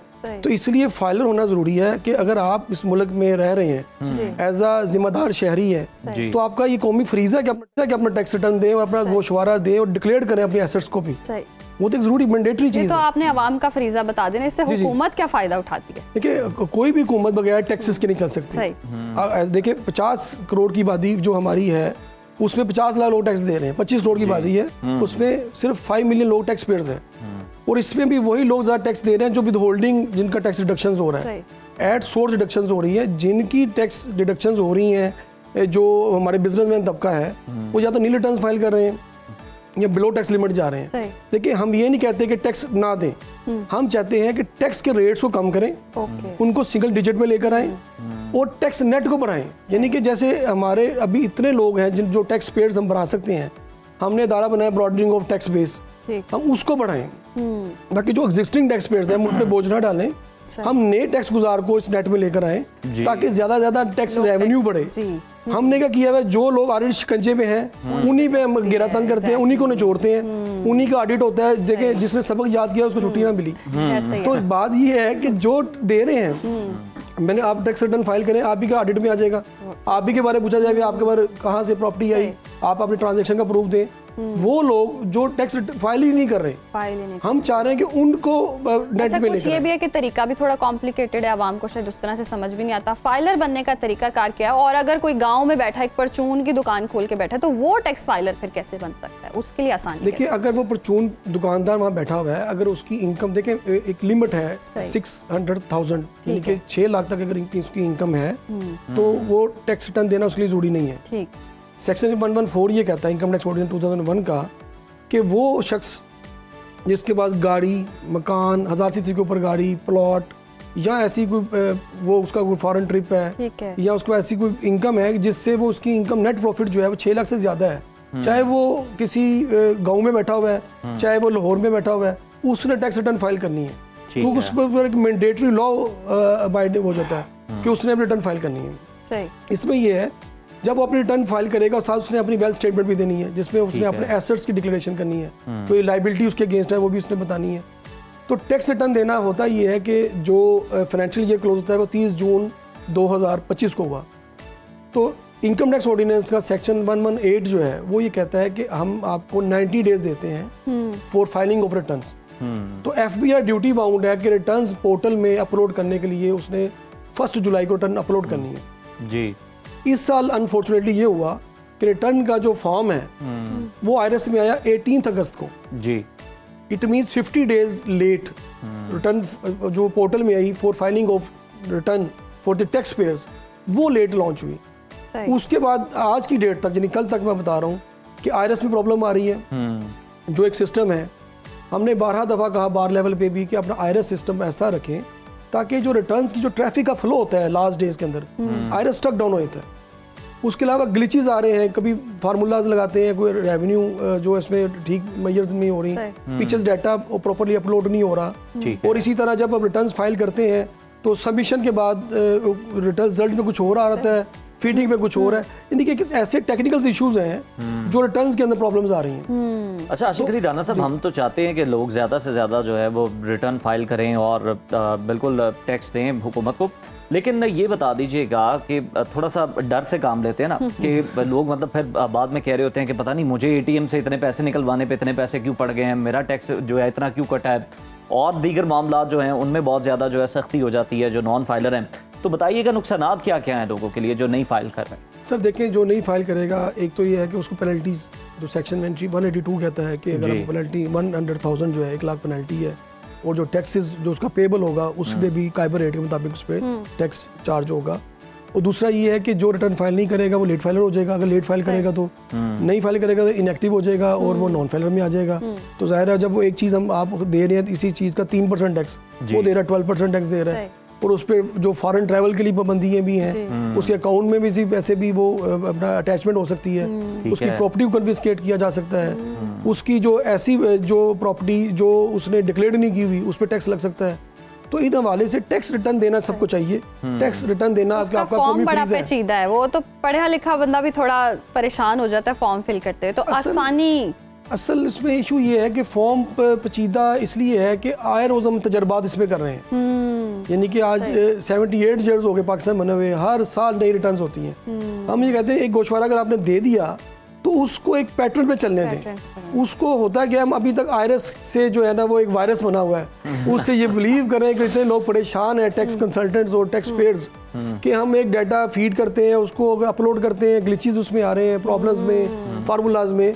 और मैं समझता हूँ FBR भी ये समझता है, ये जो हमारा बेसिकली FBR जो फेडरल बोर्ड ऑफ रेवेन्यू है उनका एक कोलैबोरेशन है, प्राल एक जो सॉफ्टवेयर प्रोवाइडर कंपनी है, तो हमने कई दफा कहा है कि उनसे क्या है कि इसका कोई अल्टरनेटिव सोल्यूशन निकालें। इससे होते हैं कि लोग टैक्स देना चाहते हैं, हम टैक्स लेना नहीं चाहते, हमारा सिस्टम ही काम नहीं कर रहा, हम कहते हैं रहने तभी ना दें, अब 30 सितंबर के बाद दे दें। उन लोगों के अब क्यों प्रॉब्लम क्या है, जो एक बंदा रिटर्न बनाने के लिए बैठा हुआ है, आपका वो एक ई सोलर सिस्टम डाउनलोड नहीं हो रहा, उसमें जो फिगर्स आ रही हैं वो करेक्ट नहीं है, या वो रिटर्न फाइल करना चाह रहा है सिस्टम। बिल्कुल आप ठीक कह रहे हैं आशिक अली राना साहब के लोग जो हैं वो टैक्स देना चाहते हैं, लेकिन सिस्टम इतना फ्रेंडली नहीं है, इतना इजी नहीं है, बड़ा पेचीदा है, दूर हो सके और जितनी गलतियां हैं सिस्टम के अंदर और जितने ग्लिचेस आ रहे हैं ऐप के अंदर आयरस की, मेरा ख्याल डेट को एक्सटेंड करना चाहिए। बहुत शुक्रिया आशिक अली राना साहब। ब्रेक शामिल करते हैं, देखते रहिए सुनो पाकिस्तान। वेलकम बैक नाज़रीन, प्रोग्राम में आगे बढ़ेंगे और नज़र डालते हैं जी आलमी मंजरनामे पर। तो इस वक्त गज़ा की सूरत हाल पर पूरी दुनिया की हम देख रहे हैं कि तवज्जो बनी हुई है और जंग बंदी की कोशिशें जारी हैं, मगर सेहूनी फोर्सेस की जानिब से हमलों में शिद्दत देखने में आ रही है। गुज़श्ता रोज़ इसराइली दहशतगर्दी में मज़ीद 90 से ज़्यादा फ़लस्तीनियों को शहीद कर दिया गया है। दूसरी जानिब गज़ा जंग जो है वो फैसला कुन मोड़ पर पहुंच गई है। सदर ट्रंप के गज़ा अमन प्लान पर गौर किया जा रहा है। अरब मुस्लिम मुल्कों से अहम मुलाकात के बाद गुज़श्ता रोज़ अमरीकी सदर की सेहूनी वज़ीर आज़म नेतन्याहू से भी अहम मुलाकात हुई है और अब देखना यह कि इस मुलाकात के क्या नताइज सामने आते हैं। व्हाइट हाउस में होने वाली मुलाकात के बाद अमरीकी सदर ने खुसूसी प्रेस कॉन्फ्रेंस की और अमन मुआहिदा पेश करते हुए ये कहा कि इस मंसूबे से तमाम अरब ममालिक की इस मंसूबे को हिमायत हासिल है। इसराइली वज़ीर आज़म से भी एक जामे अमन मंसूबे पर उसूली इत्तफाक हो गया है, जिसके तहत तमाम यरगमालियों को 72 घंटों के अंदर रिहा किया जाएगा। उन्होंने इस मंसूबे को महफूज मशरिक़ वस्ता के क़याम की बुनियाद करार देते हुए कहा कि आज एक बहुत बड़ा दिन है, हम मौत और तबाही का सिलसिला ख़त्म करेंगे, हम सिक्योरिटी, अमन और इस्तेहकाम की राह अपनाएंगे। जबकि दूसरी जानिब वज़ीर आज़म शहबाज शरीफ ने गज़ा जंगबंदी के खात्मे के लिए इसराइली सदर डोनाल्ड ट्रंप के 20 नकाती मंसूबे का खैर मकदम किया है और उन्होंने कहा है कि जी फ़लस्तीनियों और इसराइल के दरमियान देर पामन बहुत ज़्यादा ज़रूरी है, ये ख़ित्ते में सियासी और मुआशी इस्तेहकाम के लिए बहुत अहम है। सदर ट्रंप इस नहायत अहम और फौरी मुआहदे की जो हकीकत है वो बनाने के लिए हर मुमकिन मदद फराहम भी करेंगे और इसके लिए मुकम्मल तैयार भी हैं। इस हवाले से ये कहना है शहबाज शरीफ का। इसी तमाम तर सूरत हाल पर गुफ्तगू करने के लिए हमारे साथ कैलिफोर्निया से मौजूद हैं माहिर आलमी उमूर प्रोफेसर नईम जफ़र साहब। प्रोफेसर साहब, आपको प्रोग्राम में वेलकम करेंगे। सर, अमरीकी सदर और इसराइली वज़ीर आज़म के दरमियान वाइट हाउस पे आम मुलाकात हुई है, क्या अगले चंद दिनों में गज़ा जंग का हम खात्मा देख सकते हैं इस मुलाकात के बाद? लोग एक्सपेक्ट कर रहे हैं कि कुछ ना कुछ होगा, लेकिन मैं ऑप्टिमिस्टिक नहीं हूँ। अच्छा। क्योंकि जो 20 नकात उन्होंने आउटलाइन किए हैं वो कई दफ़ा हमास कह चुकी है कि हम तैयार नहीं करने के लिए। एक उसमें यह भी है कि आप सारे अपना असला वापस कर देंगे और टोटली डिसआर्म हो जाएंगे। अगर वो ये कर दें तो उनके पास कोई लेवरेज नहीं रहेगा। तो अगर इजराइल या नेतन्याहू अपना माइंड चेंज कर दें, उनके पास कोई नहीं रहेगा, कोई स्ट्रेटजी नहीं रहेगी। आई थिंक ये चाहते ही हैं कि इन्होंने कि एक प्लान ऑफर कर दिया है, अब ये कहेंगे जिन्होंने प्लान हमें मारा नहीं है, मांगा, उनसे एग्रीमेंट नहीं किया, तो हमें अब इजाजत है कि जो चाहें कर सकें।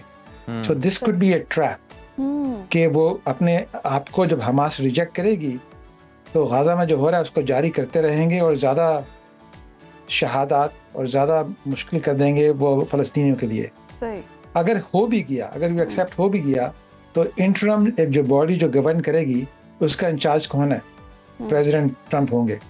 हाँ, टोनी ब्लेयर को भी बुलाया उन्होंने। अगर ट्रंप साहब उसका इंतजार होंगे तो ट्रंप साहब और नेतन्याहू तो एक ही एग्रीमेंट में है, तो वो कैसे उसको रीबिल्ड करेंगे, कैसे उसको सब फ़लस्तीनियों की जिंदगी बेहतर होगी? तो मैं ज़रा इतना ऑप्टिमिस्टिक नहीं हूँ। नईम साहब, यानी कि आपके कहने का मतलब है कि ये जो प्लान तैयार किया गया है या प्लान दिया गया है 2 रियासती हल के लिए, ये सिर्फ एक डोनाल्ड ट्रंप की चाल हो सकती है, क्योंकि अल्टीमेटली इनका मकसद वही है, ग्रेटर इसराइल या ग्रेटर अमेरिका। जी, ग्रेटर इसराइल का इतना मसला है और ये लगता है आपकी बात सही है, मैं आपसे एग्री करता हूँ। लेकिन देखें ना, जो 2 स्टेट सोल्यूशन के बारे में इन्होंने यही कहा है कि हम कुछ स्टेप्स लेंगे उसके तरफ में। एग्जैक्ट प्रपोजल नहीं पेश की गई, ये 20 जो पॉइंट्स बनाए उन्होंने। तो it's a hope, it's not a strategy. तो मेरा ये ख्याल है कि ये तकरीबन करके कहेंगे हमास ने रिजेक्ट कर लिया, अब हमें क्या करना है, हमें जो करना था करना पड़ेगा। बाकी जो बात नेतन्याहू ने की थी वो कोई इनकरेजमेंट मुझे नहीं लगी, लगता है कि ये बाईपास कर रहा है और अब मैं आपको एक्सक्यूज चाहता है ताकि मज़ीद ग़ज़ा में ज्यादती कर सके। प्रोफेसर साहब बिल्कुल आप सही कह रहे हैं, मतलब यही नज़र आता है कि एक ही फरीक है जो कि ताकत के ज़ोर पर अपने मुतालबात मनवाना चाहता है, दूसरे फरीक को तो सुनना ही नहीं चाहता। और हमास जो है वो बिल्कुल जब इनकार करेगा तो फिर उसकी सूरत में उनका प्लान तैयार है इसराइल और अमेरिका का। सर, इसराइल ट्रंप का मुजव्वज़ा गजा अमन प्लान जो है वो तस्लीम कर लेगा दूसरी तरफ, क्योंकि 2 रियासती हल के मुताबिक मगरबी किनारे से यहूदियों की आबादकारी का मंसूबा जो है वो ख़त्म करना है, क्या इसराइल इस पर राज़ी होगा? इसराइल राज़ी तो नहीं, उनके देखना इसराइल में भी लोग हैं मुख्तलिफ ओपिनियन के। जो राइट विंग लोग हैं वो चाहते हैं कि सबको ऑक्यूपाई कर लो, जैसे अमेरिका ने इंडियंस को सारा आहिस्ता आहिस्ता पुश करते करते सारा ऑक्यूपाई कर लिया था। लेकिन देयर लॉट्स ऑफ पीपल जो हैं वो मिडिल में हैं और लेफ्ट में हैं, चाहते हैं कि 2 स्टेट्स होनी चाहिए, क्योंकि 5-6 मिलियन फलस्तीनियों को आप किस तरह सबको तो नहीं मार सकते। तो इजराइल में भी काफी इसमें एग्रीमेंट नहीं है इसी बात पे, डिसएग्रीमेंट है इस पे भी। मेरे ख्याल में किसी किस्म की 2 स्टेट्स होंगी, लेकिन दूसरी स्टेट बहुत लिमिटेड होगी with limited governance and international monitoring. ये हो सकता है, शायद होगा भी, जैसे यूरोपियन में काफी इसमें आ गया है, मोमेंटम आ गया है। लेकिन ज्यादा जो मुझे इस बात पे है कि जो नेक्स्ट जनरेशन अमेरिका में अब जो बच्चे हैं जो कि अब जो 20 साल 30 साल के हैं, they look at it very differently. जब ये लोग जब पावर में आएंगे, जैसे AOC होंगे, फिर इसका पॉलिटिक्स अमेरिका में चेंज होगा। जब अमेरिका में इसकी चेंज होगा पॉलिटिक्स, फिर ये सूरत हाल 2 स्टेट सोल्यूशन हो सकता है। इसमें करते करते 5-10 साल लग सकते हैं, अब आसानी से नहीं होगा। अभी फिलहाल आप जंग खत्म कराएं और कोई सेटलमेंट शुरू करें, लोगों की लड़ाई रिबिल्ड करें। 2 state solution is not going to be quick, लेकिन इट इज पॉसिबल। सर, ये पॉसिबल है। नईम साहब, क्या ये फेस सेविंग भी हो सकती है, क्योंकि डोनाल्ड ट्रंप ने पहले भी कहा कि जी वो जंगों के हामी नहीं है और उनको नोबेल इनाम भी देने की बातें हुई, और अब हम देख रहे हैं कि एक तरफ से वो बात तो करते हैं मुज़ाकरात की, तो क्या अमेरिका वाकई गजा में गैर जानिबदार अमन का ख़्वाह है, या फिर ये सिर्फ इसराइल को अभी वक्ती तौर पर सहारा देना है, क्योंकि इसराइल के भी अगेंस्ट पूरा जो हम देख रहे हैं कि मुमालिक खड़े हैं, तो ये आलमी सतह पर इसराइल का शदीद दबाव जो देखने में आ रहा है वो कम करने की कोशिश है, या फिर दूसरी तरफ अपना इमेज भी एक जो कि वो जंगों के हामी नहीं है? दोनों चीज, वो जंगों के हामी नहीं है उसके इमेज भी करना चाहते हैं कि हमने कुछ तो किया था, कोशिश की थी, हम क्या करें, हमास ने नहीं मारा, मांगा, अग्रीमेंट नहीं की। दूसरा जो प्रेशर आ रहा है ऑस्ट्रेलिया से, यूके से, फ्रांस से, क्योंकि उनके जो लोकल पॉलिटिक्स हैं वहाँ जो लोग रहते हैं वो भी प्रोटेस्ट कर रहे हैं, वो गवर्नमेंट पे को कह रहे हैं कि तुम लोग अपने आप को हमें रिप्रेजेंट नहीं करते। सो इंटरनेशनल प्रेशर डेफिनेटली हो रहा है, तो कुछ ना कुछ सेटलमेंट ऑफ सम काइंड होगी, क्योंकि जो ह्यूमैनिटेरियन कंडीशन इतनी खराब हो चुकी हैं, क्योंकि या 2 मिलियन पॉपुलेशन आपकी एज पे है। तो जो यहाँ प्रोटेस्ट अमेरिका में भी हो रहे हैं, यूरोप में भी हो रहे हैं, उनका कुछ ना कुछ उनको शिफ्ट करना पड़ेगा। लेकिन जब तक अमेरिका उसकी सपोर्ट को कम नहीं करेगा इसराइल की, 2 स्टेट सोल्यूशन बड़ी मुश्किल से होगा। इस वक्त मैं चाहता हूँ कि ये एट्रोसिटीज जो हो रही हैं लोगों पे, जिनका ना खाने पे है ना कुछ मेडिसिन है, उसको हालात को ठीक किया जाए, कुछ शिफ्ट होगी। आई मीन 10% ऑप्टिमिस्टिक है कुछ ना कुछ शिफ्ट होगी, लेकिन मुझे 90% मुझे शक लग रहा है कि इसको एक्सक्यूज बनाएंगे और मजीद एट्रोसिटीज करेंगे, सिर्फ फ्लैट कर देंगे गाजा को। प्रोफेसर साहब, अगर ये मुआहदा तय पा जाता है, मुमकिनात की बात कर लें, तो क्या अमेरिका पहली बार फ़लस्तीनी अवाम के साथ खड़ा नजर आएगा, या ये फिर सिर्फ एक वक्ती बयानिया होगा अमेरिका का? मुझे तो फिलहाल वक्ती बयान लगता है जब तक ट्रंप साहब हैं। अगर ये जो नई जो प्रोटेस्ट कर रहे थे यहाँ फ़लस्तीनियों के सपोर्ट के लिए, सब यूनिवर्सिटियों में सबको दबा दिया उसने जी। तो अब लोग फ़लस्तीन की बात में करें, कोई पब्लिश भी करें, उनको थ्रेट किया जा रहा है। तो जब तक ये ट्रंप साहब उनके हैं, ये पॉलिटिक्स चेंज नहीं होगी। इजरायली लॉबी बहुत स्ट्रांग है अमेरिका में, तो इसको करते करते कुछ वक्त लगेगा। सही वक्त लगेगा। दूसरी तरफ हम देख रहे हैं कि नईम साहब अमरीकी सदर दावा भी कर रहे हैं कि ये मंसूबा पूरे मशरिक़ वस्ता में अमन ला सकता है। तो आप समझते हैं कि अमेरिका का माजी देखते हुए ये संजीदा कोशिश है या महज फिर कोई सियासी बयान है या सियासी हिकमत अमली है? लेकिन जी इसमें कॉम्प्लिकेटेड है। इसको कहने हैं आप 50-50 सिचुएशन है। जेन्युइनली ट्रम्प चाहता है कि ये वॉर खत्म हो, खाम में लोग ना मरें, लेकिन उसकी जो कॉन्स्टिट्यूंसी है, जो सब लोग सपोर्ट करते हैं, वो इजरायली लॉबी बहुत स्ट्रांग है। तो इसको दोनों को बैलेंस करना पड़ता है।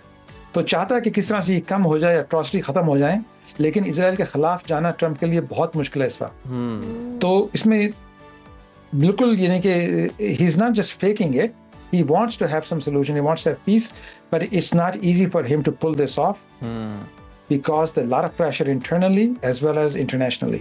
Right. So he is trying to genuinely settle something. कुछ होगा, कुछ improvement आप देख सकते हैं अगले 72 आवर्स में, तो पता चलेगा कि हमास कैसे रिएक्ट करती है, दुनिया कैसे रिएक्ट करती है। प्रोफेसर साहब, आपने कहा कि बिल्कुल ये एक बैलेंस करने की कोशिश हो सकती है, तो क्या ये भी एक बैलेंसिंग एक्ट है कि इस्राएली वज़ीर-ए-आज़म ने दोहा हमले पर कतरी हम मनसब से माफ़ी मांग ली है? क्या ये वाक़या से उन्हीं वज़ीर-ए-आज़म को अपनी गलती का एहसास हो गया है, या ये फिर दबाव का नतीजा है, या आइसोलेशन का खौफ है, या फिर अमेरिका की इमाम पर किया गया? वो बिल्कुल ट्रम्प साहब ने उसको बताया कि भाई तुम शराफत से उसको माफी मांगो, हमें दोहा में कतर में हमारे बहुत ज़्यादा इंटरेस्ट है, उन लोगों को हम नाराज़ नहीं करवाना चाहते, क्योंकि वो तो ट्रम्प साहब तो ट्रांजैक्शनल हैं, उन्होंने बेशुमार डील्स किए हैं कतरी के साथ, उनको वो जहाज भी, बोइंग जहाज भी मिला था, तो उन्होंने मजबूरन नेतन्याहू से माफी मंगवाई है, वरना खुद तो वो मानने को तैयार बिल्कुल ही नहीं होता। लेकिन ट्रम्प ने थोड़ा सा बिठा के लगता है उसको सुनाया है कि तुम या तो दो चीज उसने की हैं, एक तो माफी मांगो, कतरी की ऐसी बातें दोबारा ना करो, दूसरी ये है कि जो हम वेस्ट बैंक में आपको बिल्कुल ऑक्यूपेशन कंप्लीट करने की इजाजत नहीं देंगे। उसने बड़ा एक्सप्लिसिटली कहा है, वो भी चाहे कि अब we will not let them occupy the West Bank. अगर वो कर लिया वेस्ट बैंक को, फिर तो टू स्टेट सोल्यूशन हो ही नहीं सकता, तो उसकी होप अलाइव रखी हुई है। तो मैं ट्रम्प साहब को थोड़ा सा क्रेडिट दूंगा कि उन्होंने दो स्टैंड लिए हैं जो पहले बड़े एक्सप्लिसिटली पहले नहीं लिए थे, तो बहुत ये थोड़ी बात अच्छी लगी है। सही, एटलीस्ट कोशिशें हो रही हैं। अच्छा नईम साहब, वज़ीर आज़म शहबाज शरीफ ने ट्रम्प प्लान का खैर मकदम किया है। गजा जंग बंदी और मशरिक़ वस्ता में सूरत हाल में पाकिस्तान का किरदार आप कितना हम समझते हैं? पाकिस्तान का किरदार पहले से बढ़ रहा है आहिस्ता आहिस्ता। एक तो पाकिस्तान, अमेरिका को पाकिस्तान की जरूरत है। आपने देखा है कि अब ये जो मिलाया गया था व्हाइट हाउस में, हुई है मीटिंग्स, हुई है फील्ड मार्शल की एंड शहबाज शरीफ की, it was very well received. वजह क्या है कि इसके पास दो चीजें हैं जो अमेरिका चाहता है, एक तो control of Bagram air force base, दूसरा है कि rare earth metals and mineral. तो इसके लिए पाकिस्तान अपना कार्ड अच्छी तरह से खेल रहा है इस वक्त। तो देखो अब कैसे ये खत्म होता है, लेकिन कम से कम पाकिस्तान के पास ऐसा लेवरेज पहले नहीं था, 20 साल से नहीं था। और जब इंडिया की सिचुएशन भी खराब होती जा रही है अमेरिका के व्हाइट हाउस के साथ, तो पाकिस्तान उसका एडवांटेज ले रहा है अच्छी तरह से। अब ये स्टेटमेंट हुई है तो पाकिस्तान का जिक्र आया है, Pakistan is part of the joint discussion. So Pakistan का जो है ना, जरा हम केयरफुली वॉच कर रहे हैं कि सितारा थोड़ा सा ऊपर चलना शुरू हो गया ऐसा ऐसा। बिल्कुल ठीक है, बहुत शुक्रिया माहिर आलमी उमूर प्रोफेसर नईम जफ़र साहब कैलिफोर्निया मौजूद से अपना तज्जिया दे रहे थे मौजूदा सूरत हाल पर, और बिल्कुल उन्होंने ठीक कहा कि पाकिस्तान जो है वो भी इस सूरत हाल से भरपूर तरीके से फ़ायदा उठा रहा है, अपने मुल्क की बेहतरी के लिए काम कर रहा है। और मशरिक़ वस्ता में, मिडल ईस्ट में भी ये सबको रियलाइजेशन अच्छी तरह से है कि पाकिस्तान की मर्जी के बिना, पाकिस्तान की माँ के बिना और पाकिस्तान को टेबल पर लाए बिना वहाँ पर कोई भी जो प्लान है वो काम नहीं कर सकता पूरे तरीके से। और अब समझ भी आ गई कि पाकिस्तान भी अमन का ख्वाह है और डोनाल्ड ट्रंप भी अमन की बात कर रहे हैं। तो आई होप कि मसला जल्द से जल्द सॉर्ट आउट हो जाए और खित्ते में अमन ही अमन हो और दो रियासती हल भी कोई जल्द से जल्द निकल सके और ये सिर्फ ज़बानी कलामी या सियासी बयान ही ना हो। तो अब आने वाले वक्तों में हम देखते हैं कि क्या होता है इस पर। फिलहाल जी प्रोग्राम में वक्त हुआ है ब्रेक का, ब्रेक के बाद हाजिर होंगे, दीगर मौज़ूआत शामिल करेंगे। देखते रहिए सुनो Pakistan. Stay with us. Welcome back नाज़रीन। अब सवाल एक ऐसा हम आपसे पूछने जा रहे हैं कि कभी आपके साथ ऐसा एक्सपीरियंस हुआ है कि आप गाड़ी चला रहे हो और अचानक ख्याल आए कि पिछले 10 किलोमीटर कब गुजर गए, या फिर आपका ध्यान कहीं और था और अचानक होश आया कि ओहो मैं तो ड्राइविंग कर रहा हूँ। तो जनाब होता है आपके साथ, ये कोई फिल्मी सीन नहीं है बल्कि एक खतरनाक कैफियत है, गवाही भी आ गई है। इसे माहिरीन जनाब हाईवे हिप्नोसिस कहते हैं और आपको जानकर हैरत होगी कि मुल्क में रोजाना तकरीबन 101 ट्रैफिक हादसात रिकॉर्ड किए जाते हैं और औसतन 24 अफराद रोज़ाना अपनी जान से हाथ धो बैठते हैं। इनमें से बहुत सारे केसेस जो हैं वो ड्राइवर्स की थकन, नींद या फिर ध्यान बंटने के नतीजे में पेश आते हैं। जी बिल्कुल, और ये बहुत ही हैरत अंगेज़ है। बहुत सारे लोग इससे वाकिफ़ नहीं होंगे और यकीनन ऐसे होता है कि आप ड्राइव कर रहे हैं और आपको पता भी नहीं है कि आप ड्राइव कर रहे हैं और इतना आपने लंबा सफ़र तय भी कर लिया होता है। तो ये हाईवे हिप्नोसिस आखिर है क्या, ये कैफियत क्यों तारी होती है और हम किस तरह अपनी और दूसरों की जान बचा सकते हैं, इसी अहम मौजू पर जी बात करने के लिए आज हमारे साथ मौजूद है psychiatrist Rama bin Zubair. Welcome to Suno Pakistan, आपके वक्त का शुक्रिया। सबसे पहले तो सादा अल्फाज में ये बता दें कि ये हाईवे हिप्नोसिस असल में होता क्या है, क्या कैफियत है, क्या फील होता है इंसान को? Thank you so much. आज का जो टॉपिक है ना, ये बेसिकली ऐसा नहीं है कि हमने एक फैंसी टॉपिक या general mental health topic choose किया है। ये वो टॉपिक है जिसकी बहुत इम्प्लीकेशंस है। अभी उज़ैर ने बताया कि 101 एक्सीडेंट होते हैं। अगर आज की हमारी बातचीत सुन के उसमें से एक एक्सीडेंट भी होने से बच जाए वो जिसने एक इंसान को बचाया उसने पूरी इंसानियत को बचाया। तो हाईवे हिप्नोसिस क्या है? हिप्नोसिस आप लोगों को पता है, हिप्नोटिज्म बड़ी एक फैंसी चीज़ है। वो बचपन में हम देखते थे कि वो यूं आगे पेंडुलम घुमाते हैं तो आप एक ट्रांस तो हिप्नोसिस क्या है? एक ट्रांस की कैफियत है। हाईवे हिप्नोसिस क्या है कि जिस तरह वो पेंडुलम आगे आपके घुमा के एक ही कैफियत रख के आपको ट्रांस में ले जाते हैं, इस तरह बहुत सारी हाईवेज पे एक वक्त में एक ही कैफियत रहती है। अब तो वो गाड़ियां आ गई हैं कि आपने स्पीड फिक्स कर दी, आप ऊपर चौकड़ी मार के बैठ गए हैं, वो एक ही स्पीड से चलती जाएंगी। तो आपको बहुत ज्यादा फोकस उधर नहीं करना पड़ रहा और इर्द गिर्द का माहौल भी चेंज नहीं हो रहा। तो 3 लफ्ज याद रखें, नाइट, फिटीग और मोनोटोनस। अक्सर ये रात को होता है क्योंकि इर्द गिर्द की स्टिमुलेशन बहुत कम होती है। It is basically one liner brain फिटीग है। आपका दिमाग थक गया है, वो रेस्ट करने के लिए एक ट्रांस की कैफियत में कुछ मिली सेकेंड के लिए जाना चाहता है क्योंकि आप उसको रेस्ट नहीं दे रहे। और आपको भी पता है कि वो कुछ मिली सेकेंड का rest could be disastrous if you are on a highway. अच्छा डॉक्टर सामा साहब, ये ज्यादातर किन लोगों को होता है? क्या ये सिर्फ ड्राइवर्स या मुसाफिर भी ऐसी कैफियत महसूस कर सकते? जी बिल्कुल, ये कंटेगियस होता है ना कि आपके लिए वही इन्वायरमेंट है, वही स्पीड है जी, वही गाड़ी चल रही है, वही इन्वायरमेंट है, हर चीज सवारियों के लिए भी वही है और ड्राइवर के लिए भी।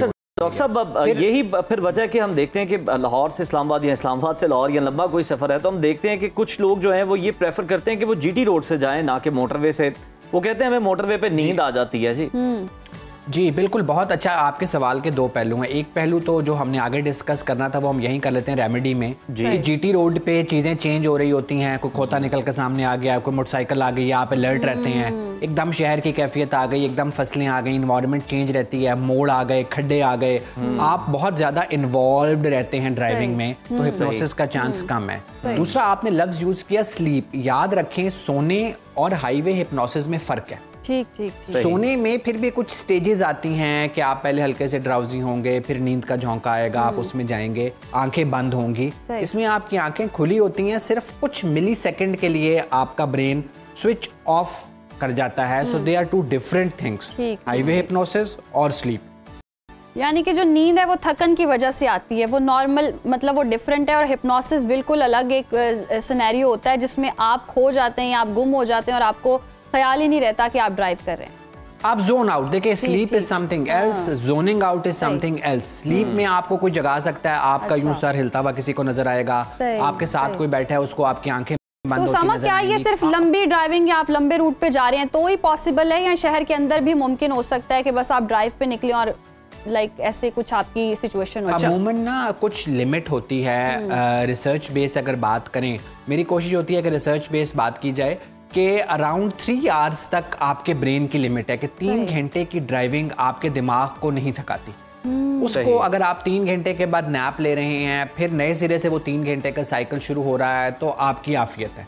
अगर 3 घंटे से ज्यादा ड्राइविंग हो गई, बाकी रिस्क फैक्टर भी आ गए कि आपने कोई पहले ड्रग्स ली हुई थी, आप बहुत थके हुए थे, आप मोटरवे से सफर कर रहे हैं, इर्द गिर्द की फिजा बहुत मोनोटनस है, सो ये 3 घंटे की लिमिट, ये हर किसी की अपनी भी हो सकती है, किसी की 6 भी हो सकती है, किसी की 2 भी हो सकती है, लेकिन यह है कि ये आपने अपने ब्रेन का फिटीग टाइम खुद अपनी रियाजत से ढूंढना है और फिर उसके हिसाब से उसको रेस्ट देना है, तो आप इस जोनिंग आउट से। डॉक्टर साहब, क्या इस कैफियत का ताल्लुक दिमागी दबाव या फिर ज़हनी तनाव से भी हो सकता है?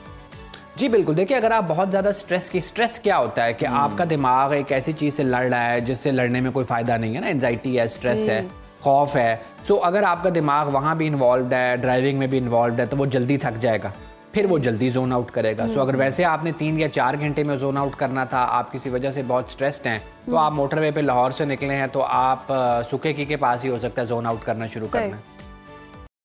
सही। अच्छा उसामा, एक तो होता है ना ड्राइविंग में ऐसी सिचुएशन होती है कार चलाते वक्त, कुछ लोग होते हैं जैसे मैं अपनी प्रॉब्लम भी डिस्कस कर लूँ, वैसे ही बैठे बैठे जोन आउट हो जाते हैं, लाइक कोई इंटरेस्टिंग बात नहीं हो रही है तो जोन आउट हो गए, क्या ये भी वही सिचुएशन है? देखिए ये तो एक बहुत डिफरेंट है सिनेरियो है, एक खास तरह की मिर्गी में भी ऐसे होता है। आप किसी बात में इंटरेस्टेड नहीं है, आपका दिमाग आजकल हमारा वो रील्स की वजह से अटेंशन स्पैन तो वैसे भी शॉर्ट हो गया है ना, तो जिस चीज़ में हमें इंटरेस्ट नहीं है हमारा दिमाग वैसे ही जोन आउट हो जाता है। तो इसीलिए हमने जिस चीज़ से जोन आउट होने से बचना है उस चीज़ पे फोकस करना है। तो इफ़ यू आर ड्राइविंग, 2 काम करने हैं, एक फोकस बेहतर रखना है, दूसरा कुछ आप जब इलाज मेरे से पूछेंगे तो मैं बताऊंगा कुछ चीज़ों पे काम करना है ताकि हम इस हिप्नोसिस से बच सकें। इलाज तो हम फिर वैसे ही पूछेंगे ना, किसी और दिन ये टॉपिक डिस्कस हो सकता है। ये बहुत इंटरेस्टिंग टॉपिक है कि आपका इंटरेस्ट क्यों लूज हो जाता है, आप जोन आउट क्यों हो जाते हैं, लेकिन अभी फिलहाल ड्राइविंग के हम हवाले से डॉक्टर उसामा ये भी एक पॉइंट आपसे डिस्कस करना चाहेंगे कि हमने देखा कि कुछ लोग जिस तरह हम फ्रेंड्स हैं तो हम लेट नाइट जो है ट्रैवल करना पसंद करते हैं, निकले हैं तो, लेकिन हम देखते हैं कि सुबह के वक्त मतलब कोई 3-4 के अराउंड नींद आना शुरू हो जाती है, नींद का गलबा जो है वो बहुत ज्यादा होना शुरू हो जाता है, इसकी क्या वजह?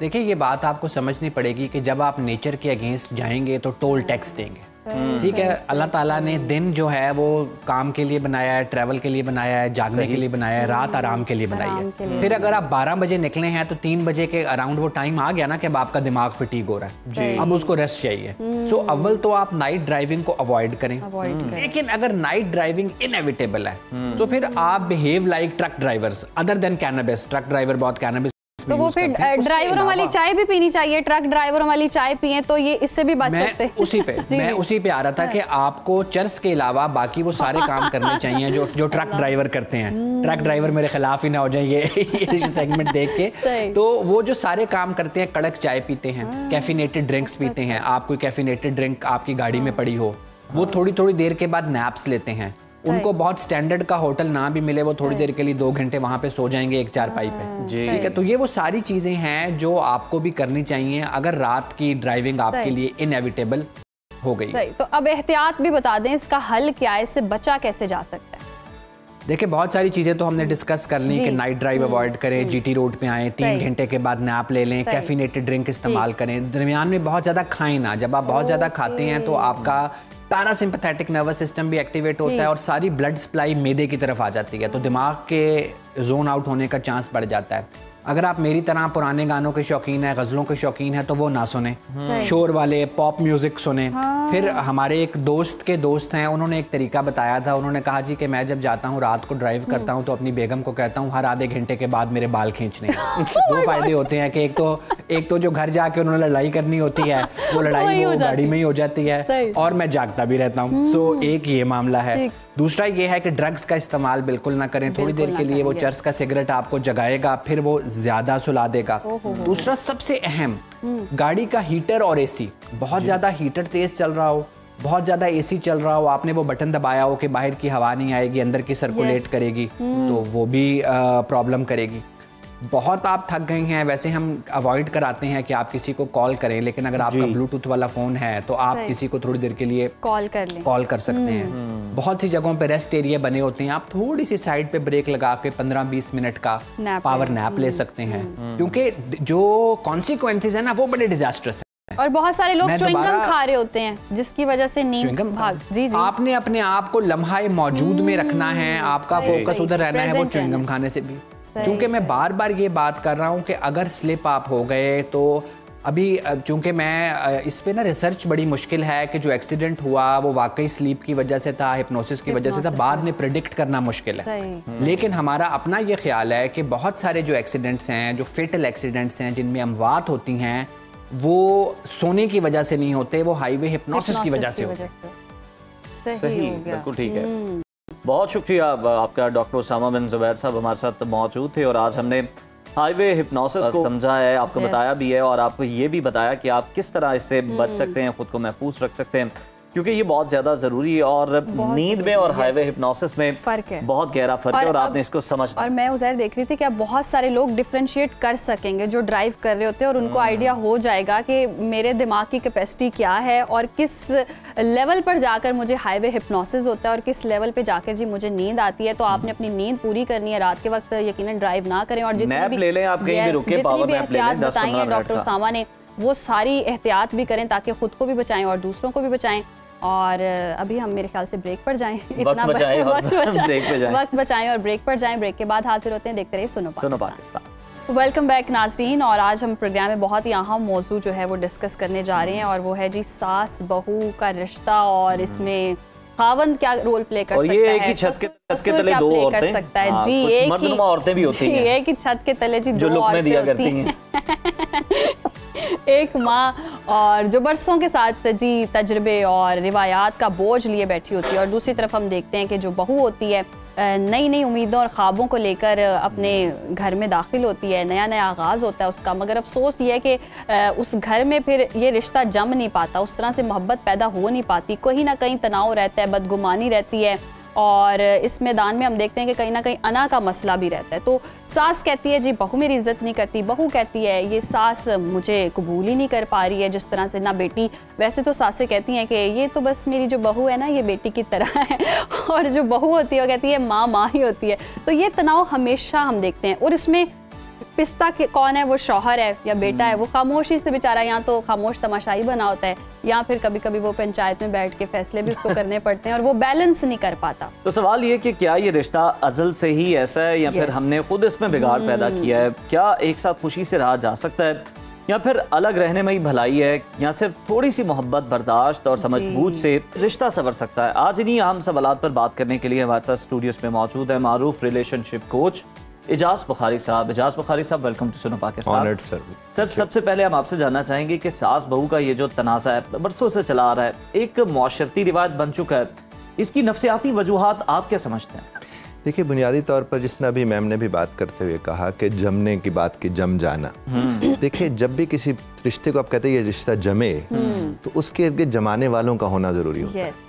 अब जब इर्द गिर्द लोग इस तरह के आपके मौजूद होंगे जो ज़ाहिर अपने हिस्से का तजुर्बा आपकी ज़ात पे कर रहे होंगे, तो फिर तो तमाशा दुनिया देखती है। जहाँ तक ताल्लुक़ इसके अब रिवायात के साथ जोड़ें, मुआशरत के साथ जोड़ें, किसी भी चीज़ के साथ जोड़ लें कि ये नफ्सियाती मामला है, जिस तरह अभी आपने भी फरमाया कि नफ्सियाती मामला कि औरत को बर्दाश्त नहीं कर पा रही थी, ऐसा हरगिज़ नहीं है। बिल्कुल मेरा मानना ये है कि ऐसा हरगिज़ नहीं है। असल में होता ये है कि हमारे जो कम्युनिकेशन स्टाइल्स होते हैं वही जाकर कहीं ना कहीं गड़बड़ करते हैं। आज के इस दौर में अगर हजरत को भी वो जो खामंद है या वो जो सास है या बहू है, इन लोगों को सिर्फ एक चीज़ की तरबियत दे दी जाए कि होल्ड कैसे करना है। देखिए, जब आप होल्ड करते हैं तभी आपका होल्ड हो सकता है, अदरवाइज तो आपको होल्ड नहीं हो सकता। अब अगर सास ने कहा कि मेरे ऊपर, पहले होता था कुंजी बांधी जाती थी और वो कुंजी हवाले की जाती थी, और जब वो हवाले की जाती थी तो बुनियादी तौर पर वो जिम्मेदारियां दी जाती थी, और उस वक्त की बहू समझती थी कि अब इस घर पे मैं राज करूंगी। आज की बहू समझती है कुंजी का मतलब है जिम्मेदारी, इसका मतलब मैं उठ के ये भी देखूं, वो भी देखूं, वो भी देखूं, वो भी देखूं। एक वजह। दूसरा, आज की सास को जिन मसाइल का सामना है, अगर तो बहू कोई मॉर्निंग शो करती है फिर तो वो सवेरे उठ के आ जाएगी, और अगर वो कोई मॉर्निंग शो नहीं करती फिर वो सवेरे नहीं उठती। जब वो सवेरे नहीं उठती तो वहां पर निज़ा बनता है, और सवेरे वो क्यों नहीं उठती? क्योंकि रात भर स्क्रॉलिंग चलती रहती, तो उसकी वजह से एक तो मसला सामने आ रहा है। दूसरी बात मैं आपसे अर्ज करूं कि वही सास जब उसकी बेटी 11 बजे उठे उसे तकलीफ नहीं है, लेकिन बहू के 10 बजे उठने पर उसे तकलीफ है, और बल्कि इब्तदाई में जिन दिनों में उन्हें ज़्यादा देर सवेरे सोने का मौका देना चाहिए, उन्हीं दिनों वो कहती है बेटा मैं तो सवेरे फजर के वक्त उठ के नमाज चाय पीती हूँ, तेरा ससुर भी चाय पीता है और मैं भी चाय पीती हूँ, और वो उसी से तवक्को और तकाजा किया जा रहा होता है, तो उसके ज़ाहिर नताज वो दुरुस्त नहीं निकलेंगे। उनको वक्त दें, वो एक दूसरे को तो जीना। देखें, दो लोगों ने एक दूसरे को दरियाफ्त करना होता है, उनके दरियाफ्त में आप लोग जब आ जाते हो अपने अपने हिस्से की हिस्ट्री लेकर, तो नतीजा क्या निकलता है? वो अपने आप को दरियाफ्त नहीं कर पाते और फिर इस तरह के निज़ाम। एजाज साहब, ये गेम ऑफ थ्रोन्स है, ताकत का मसला है, ये तख्त की जंग है, कोई ताकत या फिर ये वो जिम्मेदारियां जिस तरह से आपने कहा ना, उनसे राह फरार का एक तरीका है? राह फरार का एक तरीका जरूर जिम्मेदार। और इसमें क्या होता है, बड़ी अच्छी बात है खातून ने कि मैंने कहा जनाब आप कैसी हैं अपने घर में? कहने लगे मैं ठीक हूँ चूंकि मैं ढीठ हूँ। लतीफ काफी अच्छा इस्तेमाल का इस्तेमाल आपने किया। तो मैंने कहा ढीठ होने की जरूरत नहीं होती, समझदार होना। और समझदार वही होता है जो अपने आप को इमोशनली मैनेज कर सकता है। अगर मैं अपने आप को इमोशनली मैनेज कर सकता हूँ, मैं हर रिश्ते को मैनेज कर सकता हूँ। और प्रॉब्लम ये होता है कि मुझे मेरा ही नहीं पता और मैं लोगों को उनका पता देने निकल खड़ा होता हूँ, उसके फिर नतीजे निकल कर आते हैं। सही। अच्छा बुखारी साहब, आपकी एक बात से तो मुझे समझ आ गई है कि मेरी सास मेरे से बहुत खुश होगी, क्योंकि मैं मॉर्निंग शो इंशाल्लाह जब कभी उम्मीद अच्छी की, लेकिन वापसी पे जाके सो नहीं जाना। जाते साथ पाँव दबाओ, नहीं पाँव दबाना नहीं, ये पाँव दबाने के लिए भी सास ये नहीं कहती। वैसे ये होता है, सोचती हैं सासें कि मेरी खिदमत करे। अब वो खिदमत करने में वो क्या फर्क? मैं आपको एक बात अर्ज करूं, खिदमत सिर्फ बेटी कर सकती है, बहू नहीं कर सकती, और बहू से ये तकाजा भी नहीं करना चाहिए। मैं अक्सर ये कहता हूँ लोगों को कि जब कभी भी माँ बीमार हो तो बहू की बजाय बेटी के यहाँ उसे चले जाना चाहिए और अपनी बेहतरी करवानी चाहिए, और इसको फिर उस मर्द को भी बर्दाश्त करना चाहिए जिसके यहाँ वो जाहिर जाएगी। यहाँ प्रॉब्लम यह है कि मर्द ने आज एक और काम पकड़ा हुआ है कि या वो बाहर निकल जाता है या वो चुप करके स्क्रॉलिंग करता रहता है, और उसकी खामोशी उस कलाम से कहीं ज्यादा बदतर होती है जिसकी जरूरत थी। हमें जब जरूरत होती है बात करने की हम खामोश हो जाते हैं, और जब खामोशी की जरूरत होती है फिर हम बात कर लेते हैं। तो मर्द को सबसे ज्यादा जरूरी है, क्योंकि जिसने देखना है चीज। देखिए जब मर्द को कहा गया ना कि तुझे एक बड़ा मुकाम मिला हुआ है, तो उसको ये वाला मुकाम मिला हुआ है, वो नहीं उसको मुकाम है कि उसने मैनेज करना है वालिदा को, वालिद को, बहन भाइयों को, सबको। और सबसे ज्यादा उसको जिसने अभी उसके साथ बसना सीखना है। अब जिसने बसना सीखना है उसके ऊपर सारे हमलावर हो जाएंगे, तो नतीजा क्या निकलेगा? वो 6 महीने के बाद कहेंगे मैंने अलग वो भी तो पिस रहा होता है ना, लड़का भी तो पिस रहा होता है दोनों साइड से। देखिए हर जगह से एक आवाज आती है तुम बदल गए हो। हर तरफ से आवाज आ रही होती है तुम बदल गए, तो उसे खुद अंदाजा नहीं होता कि मैं बदला हूं कि नहीं, और फिर वो फरार लेता है, वो भी फरार लेता है। माँ भी शिकवा करी होती है कि ये मेरा बेटा तो हाथ से निकल गया, बीवी के नीचे। वो अक्सर कहते हैं देखिए वो बीवी के हाथ में उसे होना भी चाहिए, वो क्यों ना हो। देखिए वो एक दूसरे के नहीं होंगे तो किनके होंगे, और इसका नतीजा फिर क्या निकलता है? एक्स्ट्रा मैरिटल रिलेशनशिप की सूरत में निकल आता है, वो चाहे मर्द हो और चाहे वो औरत हो। लेकिन इस सब में ना कहीं वो शौहर या बेटा जो है वो मैनेज नहीं कर पा रहा होता, जो माँ के हुकूक हैं या जो बीवी के हुकूक हैं, उसमें बैलेंस करना उसके लिए बहुत मुश्किल होता है। देखिए मुश्किल हर उस शख्स के लिए कोई अमल होता है जब उसके पास उसकी तरबियत ना हो। तो इसका मतलब इस वक्त मर्द को तरबियत की जरूरत है। हम उसे समझाएं कि तुमने कैसे खुद भी जीना है और दूसरों को भी जीना है। बुखारी साहब आपकी इस बात से ना मुझे ये बात याद आ गई कि ना हम अक्सर अपनी बेटियों की तरबियत करते हैं कि तुमने घर बसाना है, अच्छी बीवी बनना है, अच्छी बहू बनना है, लेकिन आज तक हमने अपनी सोसाइटी में, स्पेशली पाकिस्तान की मैं बात करूंगी, कि आदमियों के हवाले से ऐसी तरबियत सुनी नहीं कि बचपन से उसकी शौहर बनने की ट्रेनिंग हो। अब बजा फरमा रहे इसकी जरूरत है। मैं आपको अर्ज करूं कि जिनको महफूज रखना है उनकी तो बड़ी तरबियत करते हैं, जिनसे महफूज रखना है उनकी कोई तरबियत ही नहीं। तो जिस घड़ी आप उनकी तरबियत करना शुरू कर देंगे तो मुआशरा वैसे खूबसूरत मुआशरा बन जाएगा। अच्छा अब सास बहू के हम तनाव की बात कर लेते हैं। जी। अक्सर हम देखते हैं घरों में ना सास बहू को एक्सेप्ट करी होती, ना बहू सास को एक्सेप्ट करी होती। ये क्या वजह होती है? वहाँ सास में क्या मसला आ रहा होता है जहाँ इस तरह की प्रॉब्लम्स हैं, या बहू क्या इस तरह का टॉर्चरिंग काम कर रही होती है कि सास ट्रिगर हो जाती है? मैंने एक दौर में एक तजुर्बा समझ नहीं है जो भी मैंने कहा कि जब आप किसी को तकलीफ देना चाहते हैं तो जो वो तकलीफ आपको दे रहा है उसे ना लेकर आप उसे बड़ी तकलीफ दे सकते हैं। ये आपने देखा होगा कि छोटी बच्ची घर में कहीं भाग रही है और माँ दहेज का सामान लेकर आई है, बड़ी मुश्किल से हिसाब किताब देख रही है, 3-4-5 मरले के महल्ले के। अब उसमें आप देखिए कि वो बच्चा यहाँ से गुजर के जा रहा है, वहाँ से गुजर के जा रहा है, और माँ जोर से धप लगाती है उसको, और वो दरवाजे में जाके मुड़ के देखता है और दांत निकालता है। और माँ सड़ के रह जाता है, क्योंकि उसकी दिलचस्पी इसमें थी कि मैंने जिसको तकलीफ दी थी इसे वो तकलीफ हुई है कि नहीं हुई। इसी तरह से अगर बहू चाहती है, होना तो नहीं चाहिए, अगर बहू चाहती है सास को तकलीफ हो तो वो तकलीफ ना लेकर उसे तकलीफ दे सकती है। ये तो वही ढीठ बनने वाली बात है। और अक्सर ये सुनने को मिलता है कि अग्गों बोल दी नहीं, इस पर भी तकलीफ हो रही है। और ये अच्छी खासी तकलीफ, यानी बात बढ़ाई जाए वो चार ही होती है। ये शिकवा खवातीन अपने हस्बैंड से हमसे भी करते हैं, वो उसको गुंगी बदमाशी करते हैं। ये बड़ा होता है कि मेरी इज्जत नहीं करती, और बहू जो है उसका हमेशा ये गिला सुनते हैं कि मुझे कबूल नहीं करते। शायद ये इज्जत कराई जाती है, करवाई जाती है बिल्कुल। और उसका तरीका ये कि बुर्दबार लोगों की इज्जत होती है, जिनके यहाँ तदब्बर होता है उनके यहाँ इज्जत पाई जाती है, जिन्हें होल्ड करना आते हैं उनके यहाँ इज्जत पाई जाती है। और अगर एक सास अपनी इज्जत चाहती है हो तो उसको उलझना नहीं चाहिए उस बच्चे के साथ जो उसके घर में आया हुआ है। अब देखिए अपनी बेटी के मुतालिक तो राय मुख्तलिफ होती है और किसी की बेटी के मुतालिक राय मुख्तलिफ, ये मुनासिब नहीं है। इसका मतलब है कि हमें अपनी बेटी को भी समझाना चाहिए और साथ साथ सास को भी समझना चाहिए कि वो तो भी देखिए मैंने आपके पिछले प्रोग्राम में एक बात अर्ज की थी कि जिनको बर्दाश्त करते हुए वक्त बीत गया हो उन्हें बर्दाश्त में महारत हो जानी चाहिए। कुछ आज के हमारे बुजुर्ग जब ये जुमला कहते हैं कि हुण मेरे तो बर्दाश्त नहीं होता, तो साहब आप कह कैसे सकते हैं? ये तो वो कहे कि जो अभी इस नगरी का नया मुसाफिर है।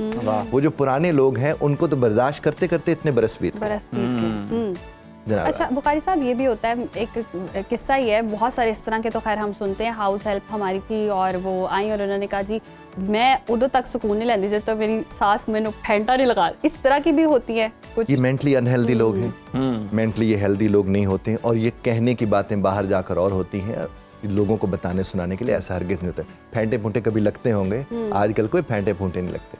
आज आपको जहनी अजियत इतनी दी जाती है जो फेंटियों से कहीं ज्यादा बढ़कर होती है, तो ऐसा हरगिज और बुखारी साहब हम देखते हैं कि अल्लाह माफ़ करे आजकल ये अलमिया भी है कि यहाँ तो हो, वो कहते हैं ना यहाँ सास हो ना हो, ऐसा भी कुछ वो बोला जाता है मुहावरा कि फोटो दीवार पे टंगी हो, ऐसा भी मतलब विश होती है।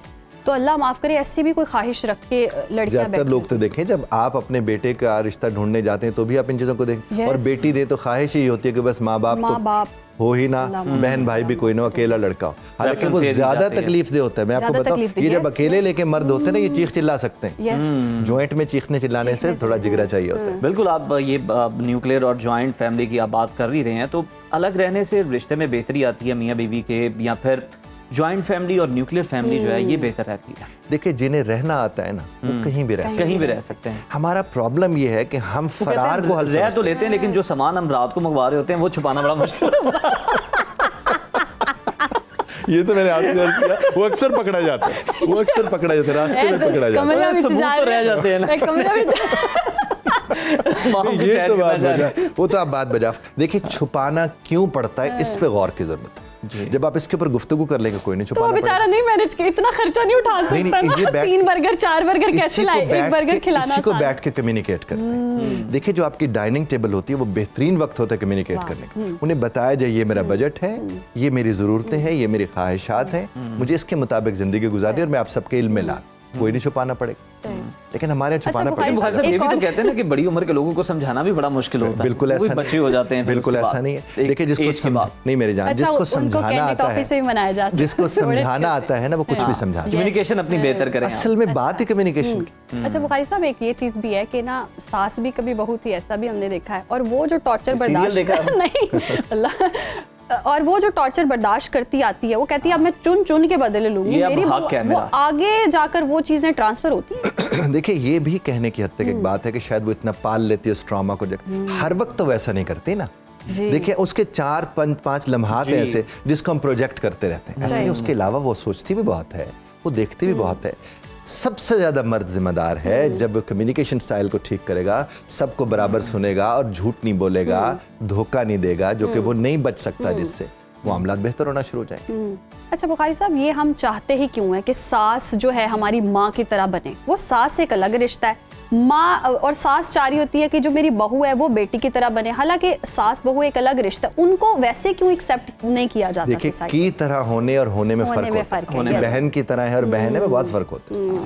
तो हमें इन चीजों को आप अपनी बेटी से सलूक अलग होगा, लेकिन आप जिसको बेटी की तरह कह रहे हैं उसके साथ आपका सलूक होना भी अलग चाहिए, होना भी अलग चाहिए। रिश्ते मुख्तलिफ ही होते हैं, रिश्ते मुख्तलिफ होते हैं, एक्सेप्ट करना चाहिए और खुश रहना चाहिए। और जिस तरह से आप एक्सेप्ट करेंगे उन्हें, आपको ज्यादा एंजॉय करने को मिलेगा। मुझे लगता है बुजुर्ग लोग जो होते हैं वो बड़े प्यारे होते हैं, उनके साथ प्यार मोहब्बत से रहना चाहिए। सास को भी थोड़ा सा समझदार होना चाहिए, एक्सपीरियंस होना चाहिए। वो बहुत इंटरेस्टिंग होता है बैठकर किससे कहानियां सुनना, उनसे मशवरे लेना, आपकी तरबियत बहुत अच्छे तरीके से कर सकते हैं बड़े लोग, बुजुर्गों को। आपके घर में बुजुर्ग हैं तो आप खुशकिस्मत हैं, शजरे सायादार होते हैं आपके लिए। तो सास को भी अंडरस्टैंड करना चाहिए कि नई नई लड़की है, नए ख्वाब लेकर आई है, उसको भी वो पूरा ग्राउंड देना चाहिए जी, वो अपना एंजॉय कर सके जिंदगी। और बहू को भी चाहिए कि वो उसके बेटे की माँ है, उसके बेटे की साइलेंट मैसेज जो है वो पहुंच गया जहां पर पहुंचना चाहिए। बुखारी साहब आपका बहुत शुक्रिया। प्रोग्राम का वक्त खत्म हुआ चाहता है, इजाजत दीजिए, कल दोबारा आपकी खिदमत में हाजिर होंगे। अल्लाह हाफ़िज़।